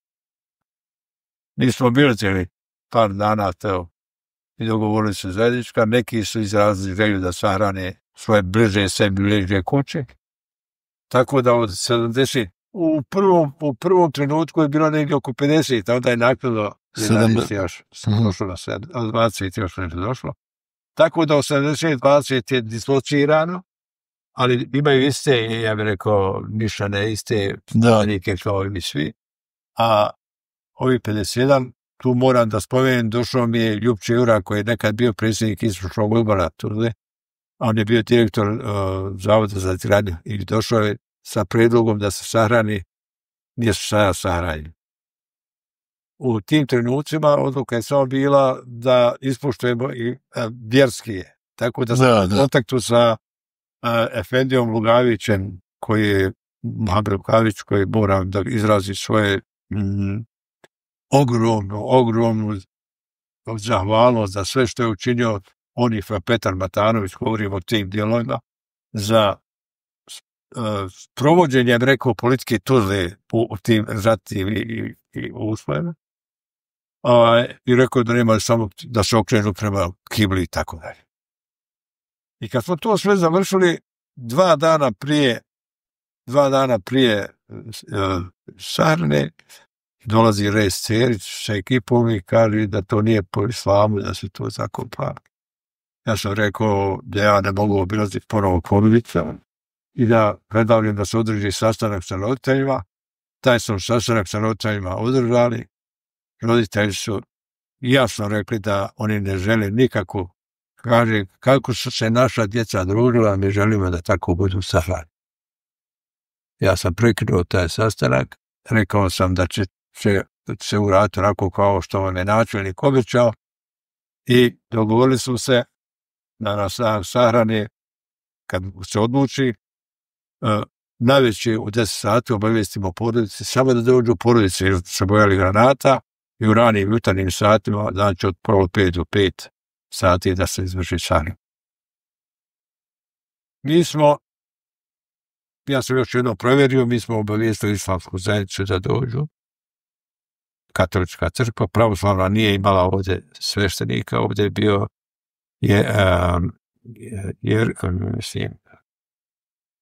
jedan profesor sa fakulteta Jeremić, on je vršio tu dužnost, ali nije on došao.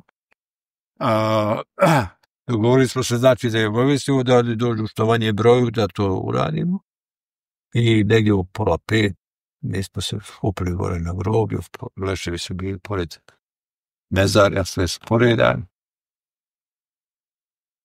Nema mi efendija.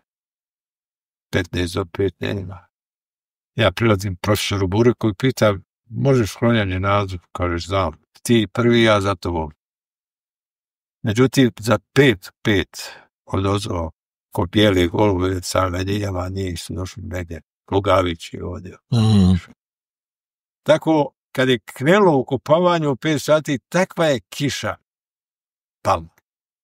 A tu je bio, prije tamo gdje je sad jezero, tu je bio zoološki vrt naš. I tu smo imali paunove ptice. Kad su one počele krećati. Ja mislim da je to nešto što i danas kad to pričam, ja sam naivno. Tuga ogromna.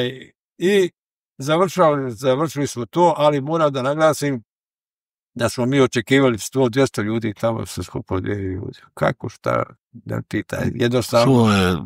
Jednostavno je, kad smo to završili, ja sam krenuo pješke u opštinu, negdje oko 7 sati, pola 7, jedna je granata pala gdje je stara gimnazija. Kad sam došao u svoju kancelariju, vidio sam da je jedan gelet prošao tačno i prošao na placu gdje sam ja sjedio za jednim dugim stolom i za stolom gdje bi je bio radni stol.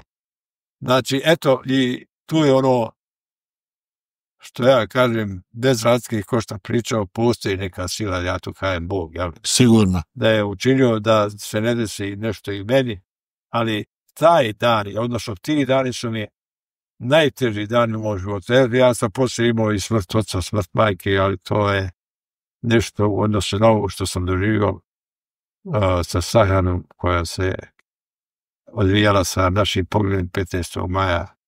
Nešto što je nezaboravno i što me uvijek vrati još i uvijek udari jedan novi pečat. Da li mislite da smo narod kratkog pamćenja? Mislim da smo bili narod kratkog pamćenja. Mislim da postajemo narod svjestan problema i suštine šta nam se dešava. Da nismo dovoljno izučavali šta se dešavalo, ne da bi se svetili, nego da ne bi dozvolili da se ponovi ono što se dešavalo u svim onim stvarima koje sad saznajemo. Ali bojim se da kroz razne napretke tehnika koje su kroz ovaj dio, pojedinci, ekstremisti iz naših redova, hrvatskih, ne naprave, ja bih rekao, da to što bi htjeli da zadržimo pamćenje, ne pretvori se u pamćenje osvete. Jer se bojim da kroz određene botove, skotove, kako to kaže Hadži Fejzović, ne napravimo da nas ljudi, i pored toga što znaju da nismo to, da kroz njihove postupke ne postanemo ono što bi faktički oni sad htjeli. Ja ne znam, uvijek osjetim neku tendenciju da mi uvijek imamo obzira i pokušavamo da na dostojanstven ljudski način se i ponašamo i da sve te postupke, evo konkretno u vašem slučaju, vi ste bili glas naroda i vi ste jednostavno bili taj koji nije predstavljao interese bilo koje etničke skupine. Vi ste predstavljali narod Tuzle u tom trenutku i izražavali njihovu volju. Ja sad vas hoću da pitam, pričali smo na početku i pričali smo o tom nekom komunizmu namjerno, sad dolazimo do toga, ovi sada demokrate i novi vladari na ovim prostorima sve čine da unište zajedništvo na ovim prostorima. To im je osnovna stvar koja njih buni je zajedništvo. A zašto? Zato što je Bosna zajedništvo. Da li mislite da je sazrela ideja u Bosni i Hercegovini da shvatimo konačno da nacionalizam nije opcija i da počnemo da razmišljamo pravcu pomirenja, dogovora? Ja čak mislim, koliko god sad ne pratim uopšte kroz ovo neku dnevnu politiku, da rješenja na ovim prostorima nikad neće biti dok se mi međusobno ne dogovorimo. A mislim da nikom ovo ne valja. Vidite, nažalost, ja nekad ponovim što nisam više i čitao ovu literaturu, ajde kaj istorijsku literaturu. Jer jednostavno sad sam izučavao dosta kod Bosne i tako dalje i mislim da jedna pjesma je koju je napisao jedan imam je čak ovdje, kaže ovako: postojalo je Rimsko carstvo, a onda je Rimsko carstvo nestalo. Postojalo je, kaže, Osmansko carstvo u kome su bile Osmanlije, Osmanlije otišla, Osmansko carstvo se raspalo. Postojalo je, kaže, Austro-Ugarsko carstvo i ono se raspalo. Postala je Jugoslavija. I tada smo zaboravili istoriju. Bosna je bila i Bosna će biti. I mislim da je Kazaz, ovaj pisac, odlično rekao, u odnosu na sve druge Bosna ima istorijsku tradiciju. Bosna je Bosna. Ovo Hercegovina to je što pohvali govorimo o Bosni. A onda kad saznate da je za vrijeme raspada, odnosno raskola unutar katoličanstva, podjela na istočnu zapad, onda je granica došla do Bosne i kaže da nije išla kroz Bosnu, nego je išla upravo granicama Bosne i Hercegovine. Što govori da je Bosna istorijski možda i najstarija država u Evropi. Ali sada činjenice, istinu treba podastriti i pokušati ovo što si rekao. Ako ćemo ići s tim da mirimo, moramo miriti. Nemojte da mirimo. Nek još ovo traje, doćemo mi do trenutka. Ja ću vam reći, ja sam rekao Ali Izetbegoviću kad je bilo onaj bošnjački kongres, pa kada je sazvao Bošnjake u Holidejnu. Niste mi mogli bolju loptu nabaciti. Holidejnu. Smijem li na sve što pita? Ajde recite. To je dobro rekao Tulio Filipović, profesor Tulio. Mohamed Filipović. Mohamed Filipović, pa je to odlično napisao Mahmud Čehajić. Ali vam ja kažem da sam učestvovao na tom skupu u podrumu, u kome sam zatražio riječ i rekao ovako predsjedniku. Možda da kažem, najviši zagovarač da se mora podijeliti Bosna bio je Haris Selađić. Nevjerovatno. I ovako se više ne može, vjerovatno s aspekta stanja i tako dalje. Tada je profesor Filipović, da je Mamu Čajić, ali ja sam zatražio riječ. I ako se neki bunili, dao mi je predsjednik riječ, ja sam rekao, predsjedniče, možete razgovarati šta hoćete, ali nemojte potpisivati ništa. Jer ako ne potpišete, ima šanse da dođu neki novi ljudi da reintegriraju ovu državu. Ako potpišete, nema šanse. To je pogubno. To su moje riječi. Bravo. Ja nemam više tu ni dodati odudjeti. A šta je on mislio sa tim? Ja sam bio obični načelnik grada Tuzla. Ne, vi ste bili heroji. Ne, to je druga stvar što iza ajde kažemo, svega onoga što smo uradili, ja proglašavam se herojem. Dosta mi je heroja. Da mi je da dođu ovi koji se... Pa morate nas... Da će reintegrirati Bosnu. Ajmo reintegrirati, apsolutno. Evo, ja ću vam sad reći. Ja sam Bosanac, ja nisam Bošnjak. To je nešto. Ako neko smatra da je Bošnjak musliman, onda sam Bošnjak. Ali ja sam Bosanac po nacionalnosti. Dobrodošli u klub. Preko puta sjedi još jedan Bosanac. Završeno. Ja vam moram reći, ima jedna akademija koja se zove Bosanska akademija Kulin Ba. Tamo su sve Bosanci. Ali, nažalost, pričao sam o tome i vrlo, pričao sam prvo sa vašim ovdje sugrađanom, fenomenalnim čovjek koji je bio šef vaše preslužbe Fatmirom Alispahićem, pa sam pričao sa gospodinom Enesom Majanovićem, pa sam onda razgovarao i sa gospodinom profesor, kako se zove, Kucpahić.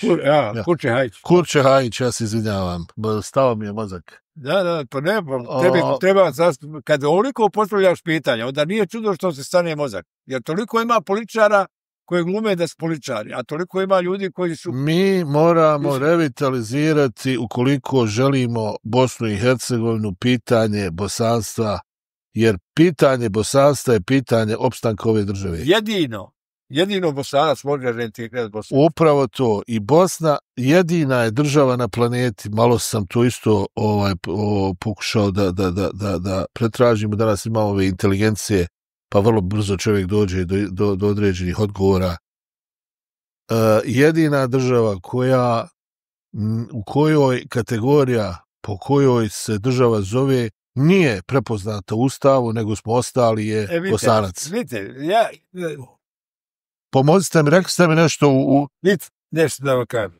U Dejtonskom sporazumu kaže ovako, ja sad, da pričam o tim stvarima, ja kad sam ga gledao, Zapad je rekao, njihovo razmišljanje, oni kažu, nemojte ništa da vam mi namećemo sustav. Evo, namećut ćemo osnovne principe. A ostalo sve što se dogovorite i što kroz parlament provodite. Ma molim vas, kako se dogovara sa sedbenicima Karadžićeve politike? Stani malo. Kako? Stani malo.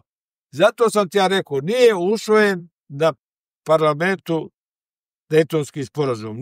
Nema prevoda. Točno. A prevod ne glasi Srbi, Hrvati, Bošnjaci, nego je tamo, kaže, konstitutivni narod, da. Nije rekao konstitutivni narod, konstituenti. Da. A konstituenti je zbir, znači ja, ti, on, pa to moj. Nije rekao da su oni u predosti, ali su to naši političari koji su vjerovatno išli ka tome da se izvrši ta podjela. Nažalost, tako je to. Pretvorili u konstitutivne narode i hadre nas 30 godina. Divno ste to rekli. Sad je poenta to... Evo ja vas pitam, kako je moguće, ja lično, evo zato sam htio, bi volio da pokrenemo inicijativu za povratak bosanstva i bosanstva generalno, da ja hoću da se izjasnim kao Bosanac i Hercegovac. Dobro, ti se, možeš, tebi niko ne pravi da se izjasniš. Pa nemam kategoriju kad dođe, kako? Ima, sudski je dokazano da se možeš izjasniti, ali sada pazi. Ajde. Ako nas u Bosni i Hercegovini kao Bosanaca i Hercegovaca izrazi se preko 30%. Ustav se mora mijenjati. Onda neko treba stati na čelo toga i trebamo raditi nešto. Na sljedećem popisu pozovemo sve građane koji se osjećaju kao ti, kao ja, nek se potpišu da su... Pa ja mislim da smo mi većina. Pa ja ti govorim sad, kad se dokaže da smo prešli tu granicu, odmah idemo na izmjenu koji se mora usvojiti. Upravo to. Pričat ćemo o tome još. Ja se s vama slažem, pazite, nijedna sandalika nema bošnjačka, ovako, nego Bosanac. Naravno. Druga stvar, gluposti, to kaj pripada muslimanima. Nije tačno, pa uzmite ko je sada sandalika napisao u ovom zadnjem, od 95. na ovamo, najviše iz drugog. Naravno. Ali nije to. Duh te pjesme je bosanski duh. A kako će biti? Evo, hajmo ovako, jednostavno ono što ja kao laik još kod dijete pa čitam u raznim enciklopedijama, kaže kako se zove ova sad mi pobježe misao, to svojatanje tih bosanskog duha, kaže Hasanaginca, drevna srpska pjesma. I ja sad dođem i dobijem osip tu. Pa dobro, doktoru dati mazu i završi. Ali što bi se ja morao mazat i čitat laž? Slušaj, ti moraš jednu stvar shvatiti. Definitivno mi u Bosni moramo memoriju zadržati na onome što nam se desilo da nam se ne ponovi. Moramo imati inteligenciju koja će, pojavljuje se ta inteligencija, ima i, ali moraš shvatiti još jednu drugu stvar, da su za ovih 30 godina uništili školstvo koje je trebalo ovoj inteligenciji dati podršku. Šta raditi vi kao misleći čovjek? Šta raditi jer djeca nam odlaze, sve više dolazi do neke letargije. Ja sam prije nekih mjesec dana bio opet ovdje u Tuzli. Moram vam iskreno reći, prazan mi je grad. Šta se... A koji to grad osim Sarajeva nije prazan? Pa svi su prazni. I Sarajevo se prazni. Pazi. I Sarajevo se prazni. Znači, šta naši političari koji su sada u ovim nacionalnim strankama i nacionalizmu, ili nisu i u ovim svim strankama, nema veze, govore meni o tome da treba stvarati politiku rađanja i tako dalje. Znači u ovoj državi ko rađa djeca? Mladi ljudi. Da. Šta od mene očekuješ? Nema šanse. Prema tome... A ti mladi ljudi... Ne. Prema tome nije tačno da nas nema. Ima, ali nismo ovdje, nego smo gore na zapadu. U Holandiji, Njemačka. U Švedskoj. Znači, šta je? Treba se vratiti onda jednoj policiji. Hajmo napraviti državu u kome su stručnost, kompetentnost i odgovornost. Glavni elementi kod izbora ljudi. Ali reći vam ovi nacionalisti, pogotovo bošnjački, reći vam, ali imamo eklatantan problem sa druge dvije strane, koji to ne žele. Oni ne žele... Nema ništa protiv. Nek samo i kod njih bude kriterij isti. Stručnost, kompetentnost. Zato se moramo svi složiti. To je normalna pojava. Ne, pa, pazi, evo je izjava jednog borca Srbina iz Vojske Republike Srpske. Da čujem. Koji ovako kaže: ja sam od A do C bio u Vojsci Republike Srpske. Ja živim u Sarajevu, nikome nije ništa rekao. Pa ja ga poljubim, odmah ga poljubim. Pa evo ja znam ljudi prema koji tome su... ima ti normalni. I hajmo sada pokušati na drugu stranu ići. Hajmo pokušati na ovo što sam rekao. Da se traži. Eto, ostanite vi. Ali dajte, molim vas, već ako imate. Imate li pameti? Imate li stručne? Imate li kompetentni? Hajmo da to uposlimo. Pa to, hajmo da radimo. Pa to je taj dio. Ja sad ću vam reći jedan podatak koji je frapantan. Lično poznajem osobu koja je kćerka presuđenog ratnog zločinca, koja preko 30 godina radi u srcu Sarajeva, niko je krivo pogledao nije. Pa nije ona zločina koja je babe. Pa zamislite sad situaciju da to imamo u Beogradu ili u Zagrebu. Pa dobro, ja samo hoću da kažem da smo mi jako tolerantan narod. I ja samo hoću da kažem i da sam ponosan što smo takvi. Ja samo hoću da kažem da bogomolje u Sarajevu za vrijeme rata i na teritoriji koju je branila armija Bosne i Hercegovine su neoštećene bile, dok naše bogomolje su bile uzorane, preorane, razvaljene. Pa to je sramota. Kod nas je bila... I mi se trebamo sad, svaki dan govoriti kako što ne ljudi. Kod nas je bila razorena ovdje. A ja dao naređenje da se popravi. Pa šta to govori? Ništa ne govori, nego da šta govori. govori, ja sam dobio telefonski poziv u kome kaže, oni nama ruše ovo, ja njima kažem, nije to njihovo. To je naši građana koji su ovdje ostali. To sve naši ljudi. A ko je to govorio? Naš govorio, nije on govorio. Ja sam radio to. Ali naši govore i ja se bojim tog da nećemo početi i mi koni. To je to zašto sam ja protivnik toga da pamćenje zadržimo, ali ne u smislu da se svetimo, nego da argumentima mu kažem da... Znate li koliko je to teško? Pa znam da je teško, pa ja sam čitavo vrijeme u toj težini. Znate li vi koliko je to teško? Kad imate da kažete jednoj majici, ocu, čovjeku koji je ostao bez svega, da kažete, sad budi ti opet tolerantan, ali opet je tolerantan i vrlo interesantno da nije došlo do osvete. Suda je to sasvim... Ja se za to ponosim, što nije došlo do osvete. A bilo je bilo je na početku tamo 9 večer. Ne, bilo je poziva. I svi, moram reći, političari u Bosni i Hercegovini su stali na jednu stranu i gledali, mislim, govorimo o probosanskom korpusu, ovom drugom me ne interesuje, tamo nisam puno ljudi vidio, gdje sam jednostavno shvatio da mi želimo u Bosnu i Hercegovini, ne želimo dalje sukobe. Ne, ja to ne želim. Ja ne želim, svojih srca ne želim.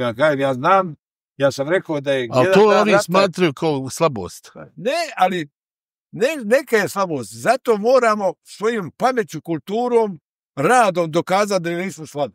Onda Bog vas poživio i ja jedva čekam da vidim te snage. Recite mi sad sljedeću stvar. Da li mislite da u posljednje vrijeme protestuje se od Makedonije pa do Hrvatske gore? Ja ne znam, samo Slovenci nisu počeli protestovati.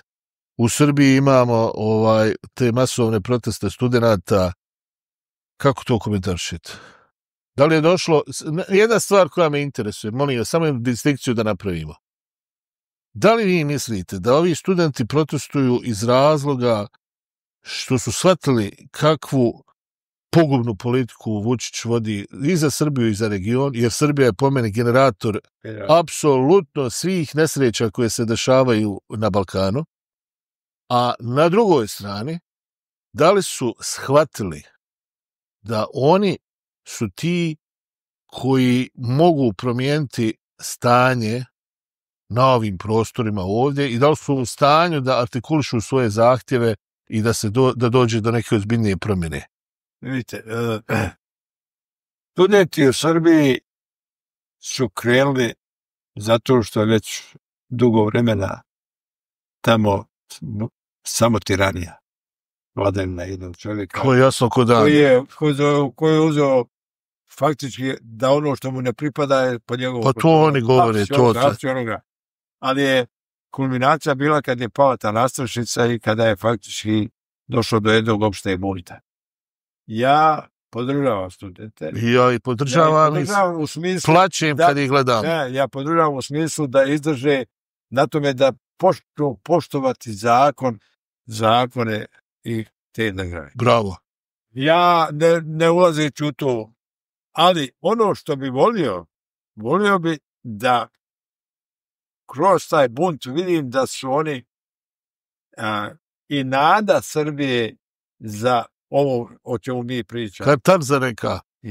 Bravo, to sam ti, bravo. Mislim, to ne vidim zato što je dobro što se oni sad ne upuštaju da veličaju ili ne veličaju da cene hoće ili neće isporučivati zločine bjegunce. Ali bi volio kad bi dobio takav dojam da su oni za jednu katarzu u kome će Srbija biti država koja će poštovati i nas ovdje u Bosni i Hercegovini, i Hrvatska, ali i obrnuto. Vi ste rekli da će biti država koja će poštovati. Tako je. Prva stvar, Vučić, koju je rekao, opet vraćam samo ovdje. Opet ih vraća se na bolesnika koju ja ne vidim lijeka, osim ovo što će studenti. Ali mislite da ovi iza njega što dolaze nisu toliko indoktrinirani kroz sve što se desilo, da će biti bolji od njega? Ja tamo ne vidim ni opoziciju, ni bilo koga ko ima kapacitet da promijeni. Moja je nada jedino studenti. Pa evo ja se nadam, ali... Eto, da, ajmo ostati u nadi. Ostaje, hoćemo u nadi ostati. Vidjet ćemo dok će nada treba. Ja samo, ali mi pričamo ovdje direktno u kost. Ajde mi sad. Evo, imaš Radoje Domanovića. Bravo. Tradije. Jeste. Vođa. Slijep Slijep. i vodi. Ali ne znaju, ne zna da je. Evo, djeci je nakon 15-13 godina njegove vladavine, došli do zaključka da je slijep. Da li će doći? Ne znam šta je bilo sa tim, kako se završila priča, jer tu se završava, došao i ja slijep. Znači, hoću da kažem, da li će doći do katarze tog društva, ja bih volio da dođe i mislim tu im apsolutno podržavam. Samo u tom smislu da ako mogu da shvate da ljudi trebaju da žive u razumijevanju i razgovoru. Samo još jedan recept mi interesuje. Ajde. On slijepac, ja čak mislim da nije slijep, nego ima loše namjere. Evo, pričam otvoreno. On je tipičan sljedbenik velikosrpske ideologije koja se nije mijenjala od Gazmestana pa do ovdje. Sad ću vam reći, ja nikad nisam... To je njegova stvar, šta će on reći, konačno je vrijeme da mi kažemo šta mi mislimo. Sad šta je poenta priče u čitavoj ovoj priči? On sukcesivno, na sve moguće načine, nije promašio ni jednu priliku, a da ne povrijedi osjećaje ne Srba, pogotovo Bošnjaka na ovim prostorima. I on sebi daje za pravo da nama dijeli lekcije ovdje u Bosni i Hercegovini kako se mi trebamo ponašati. Kako da čovjek reaguje da ostane dostojanstva ko što ste vi. Ajme samo, to je ludilo. Da nisam rekao, svako ima pravo da se kreće. Aha. Znači... Pazi, ja sam ti rekao, ja ne mogu ni hoću da cijenim njegovo zdravstveno stanje. Moje duboko viđenje i mišljenje da, kao što ovi političari, bolje rečeno mnogi sada u Srbiji, govore o tome da bi on trebao ići da ide na promatranje. Ja samo u svemu ovome gledam studente kao svijetlu tačku. Ja navijam za njih. Koji bi doveli do toga da u srpskom društvu dođe do katarze. Ali, zar svi, evo, daj mi, neci boli tako, Božeš, nabroj mi srpske vođe koji su umrle normalno sad. Pa toga, znači, dobro. Znači, govorim ti o tome da to ne utičem ja, niti utiču ljudi iz Bosne. To utiče kod srpskog naroda je to izgleda urođeno. Znači, da se sami sa sobom zabave. Da kad im prevaziđe sve, onda ga kažu Allah manet. Ali meni su 50 godina upropastili ovdje. Ja nema, upropastili su me 50 godina. Uzmi još zatezne kamate pa im naplati ako moraš. Ja mogu samo naplatiti. Banci pa ne mogu da naplati prema tome. Ali naplati, nije samo meni. I čitavom regionu. Čitavom regionu. Znači, dostojanstveno ostati. Ok. Ajmo još, meni je ovo strašno. Fenomenalno. Idemo na našeg divnog prijatelja koji ima još divniju frizuru, to je gospodin Trump. Čovjek je skonto. Ja volim ovaj bosanski jezik, iako reći kasa skonto. Jeste. Kaže on da je rješenje za Gazu iseljavanje ljudi i da će on to sve fino da je već pregovarao, ne znam, sa mnogim državnicima i da pored one muke i jada koju su ti ljudi sad prošli još trebaju da ostanu bez svoje države i da budu asimilirani u neka nova društva. Šta reći na to? Ono što je njegova mati rekla. Ne znam šta je rekla. Šta je rekla majka? Mati je rekla da pa treba apsolutno izbaciti politike jer je to veliko zlo. Ja sam njegov majka, ja ga volim i to se sad pokazuje. I njega na neka promatranja. Prema tome, ta ideja, pa nema nikakvih problema. Prvo, onda Indijaci imaju pravo, jer tako. I sada Indijaci, koga ćeš izbaciti? Pa evo, krenuo je prvo da će izbaciti sve Meksikance, pa Latinoamerikance, pa evo rekla mu je fino gospođa predsjednica Meksika, da će ona sad on će molit će ga da skine zid. Pa je odustao, nije ima više toga. Pa onda je gore Grelan će uzeti. Još napade gore ministra vanjskih poslova Danske. Sad vidiš po ovim razgovorima da je Rusija mu obećala naftna polja negdje gore i tako dalje. Prema tome, mati njegova je sve rekla i ja nemam tu. Znači, tu komentara nema. Recite mi, Pratite li sport? Ja, kako mi je Sloboda stala na ove igraje, ne pratim šest. Sloboda.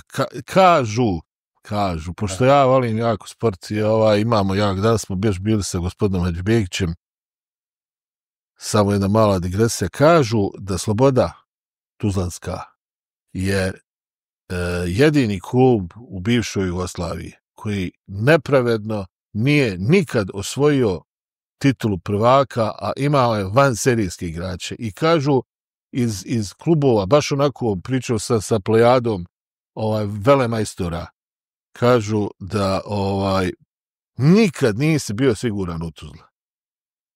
Sad si siguran kad hudaš. U fudbalu. Znate šta je, mislim da je bila jedna interesantna stvar, ja sam s unukom jednom raspravljao. Ovdje je bilo Tuzla City se napravio. Jest. I onda je Tuzla City naštančio Majića i ovim dao igrači, ovim gledalcima, razumijete to, da. I odjednom treba sad se na gradskom vijeću povesti rasprava oko toga da li je to ispravno, nije. A Sloboda je isto kao udruženje zubara, odnosno, ne znam, čekićara. To su udruženja. To. Da. Ja sam rekao, dok je slažem se s to, ali reci mi, kad bi Tuzla City ušao da igra sa Manchesterom Unitedom, bi išao na utakmicu. To ćeš ići.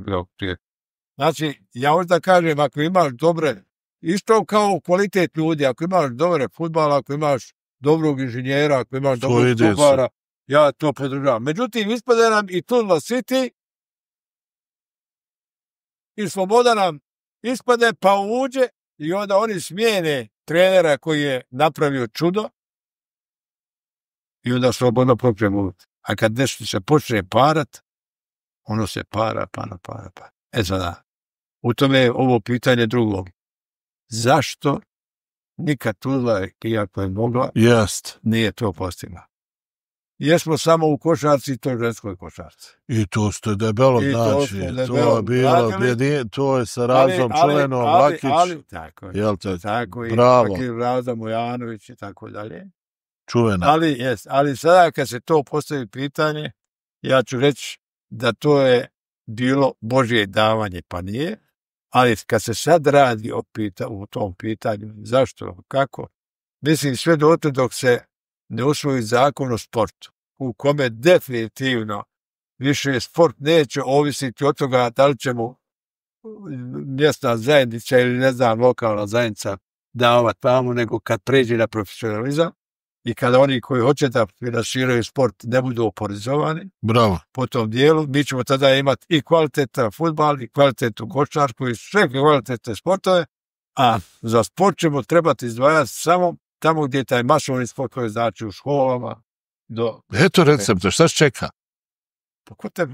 Ko tebe sluša, ko mene sluša? Sluša nas, hoćeš šta je pojenta? Vidi, evo. Sluša nas, milioni nas slušaju. Slušaj, ovo ti je rješenje. Znači, razdvoji profesionalni ovoga, daj stimulaciju onima koji profesionalno... Češće se moramo družiti, jer imamo rješenja. I u tim relacijama ti ćeš imati i sport širokog dijapazona, znači osnovno i srednje škole i tako dalje. Imat ćeš profesionalni sport koji će se početi samo izdržavati što ćeš kvalitetne igrače. Jasno. I tako dalje. Nećeš imati, ajde kažemo, ovi i tako dalje. Malo ljudi zna, ali ovdje vi, ja mislim, uslijed ove soli, a i drčni ste ovako ko ljudi i hrabri, ste stvorili najbolje sportiste na planetu. Malo ko o tome priča. Raza Mojanović ušla u Hall of Fame kao najbolja košarkašica ikada. Pa Mirza Delibaš, čovjek koji je proglašen za najboljeg bosansko-hercegovačkog sportistu ikada. Pa imamo gospođu Svjetlanu Kitić, ona zabija golove. Pa jedno vrijeme i Teletović je igrao ovdje u Tosu. Pa imamo Bosnian Beast, čovjeka Nurkića koji je nevjerovatan iz ničeg, brate. Iz ničeg. Ali to ovdje su ljudi čudo. I zato ja kažem, nikad ne trebamo odustati od nas. Ibrahimović, Da. On je tu iz Bijeljine, pa imamo, evo ja ću prisvojiti mog druga Savu Miloševića, i on je iz Bijeljine, jedan fantastičan čovjek. To su ljudi na koje se trebamo ugledati, to su poput vas ljudi. Ova država ima izobilje dobrih ljudi. Sad da ti ja kako. Ja sam stvarno nikad nisam zamišljao i razmišljao da obiđem svijeta koliko sam obišao od 1991. do 2000. godine. Ono što sam vidio, ja sam, na primjer, imam, naša djeca nek idu i nek se vraćaju. Vraćat će se kad stvorimo uslove da pamet ovdje vrijedi. Ja po ovim kriterijima, ja sam rekao, Energy klub ne bi mogao biti ni vratar u Energoves. Bravo. Nije on ne pripada ni SDA, ni HDZ, ni ovne, Jevreja nema svakako, to je u kadrovskom mjestu pripada ne znam kome, samo to ne može i tako dalje. Sada, ono što ja osjećam što vidim, ima nas na stotine. Odiš u Ameriku, ne znam, jedih. Eno ga tamo, ona baronesa, u Domu lordova, pa imamo u Bundestagu, pa imamo gore u Švedskoj. Nema. Zašto? Ali pazi, evo jedno pitanje. Zašto u takvim odnosima, evo ne kažemo, evo SDP, dođe na vlast i kaže, hoću tebe pravnici koja si bila ministar u austrijskom vladi, ne dođeš ovdje. Danas malo obuči, ali nešto ne uradi. Dođi. Bravo. Ja sam zato da ovdje na Tuzlanskom univerzitetu, Tuzlanskom univerzitetu, zovnemo sve Tuzlake i sve koji su ovdje bili na studiju, da kažemo, radimo kampus, daćemo vam prostor u kampusu, napravite šta hoćete, iz istraživačkog, ključite nas i radite. To je kad je progres, kad neko razmišlja. Ne mogu ja više. Imamo 5 minuta još. Samo moramo još zaključiti. I mali odbor. Sjajni ste. Ja samo ne mogu da zaboravim. Znači, jedan ste od osnivača i prvi predstavnik Bosansko-Hercegovačke specijalne olimpijade. Znači, vodili ste računa i o tim ljudima. Samo kratko mi recite o čemu se radi. Obećajte mi da će ovo biti jedan od intervjua. Dobro, slavim se. Ovo je fenomenalno bilo. Znači, vodite računa o zajednici. Vrlo. Bio sam na molitvenom doručku u Americi. Bravo. I tamo sam koji predsjednik? Clinton. I tamo sam se susreo sa sestrom Kennedyjeva. A ona je gospođa Shriver, mi se čini. Shriver. Ona je osnivač specijalne olimpijade. I onda sam ja s njom razgovarao i ona kaže, ajte vi u Bosni osnijete tu olimpijadu. Bravo. I ja sam se vratio, onda sam upoznao, ne znam kako se zove, tako smo to krenuli. Evo, to je sve. Nek ste živi, izdravljete. I samo još jedna stvar. Hoću samo da kažem kakvu ljudsku gromadu ja ovdje imam preko puta. Ako vas već ovdje ne znaju prepoznat, onda su vas prepoznali nagrada za ljudska prava grada Weimara 1995. Nagrada Internacionalnog instituta za mir Sean McBride 1996. godine. Zlatna povelja Internacionalne lige humanista za mir i demokraciju. Nagrada za mir fondacije Kurt Waldheim. I nagrada Arvo Herman Nacionalnog demokratskog instituta. I vas postave Srbi na crvenu potjernicu. S time ćemo i završiti. Ali obično. Bilo mi je čast i zadovoljstvo. Ima samo još jedno pitanje. Evo, samo još jedno. Mi imamo red neki ovdje. Ja sam vas nešto pitao što ste htjeli. Ja sam zaboravio nešto vas pitam, a hoćete to da kažete. Što si pitao, to nije što odgovor. Ako budeš htio pitati, da li je zapisati, pa ćemo se čuti. Svaka čast. Bilo mi je veliko zadovoljstvo. Hvala vam što ste našli. Velika čast zadovoljstvo. Pješke bi došlo do vas. Pješke. Gospodo, čuli ste sve. Učite. I probajte biti bolji ljudi.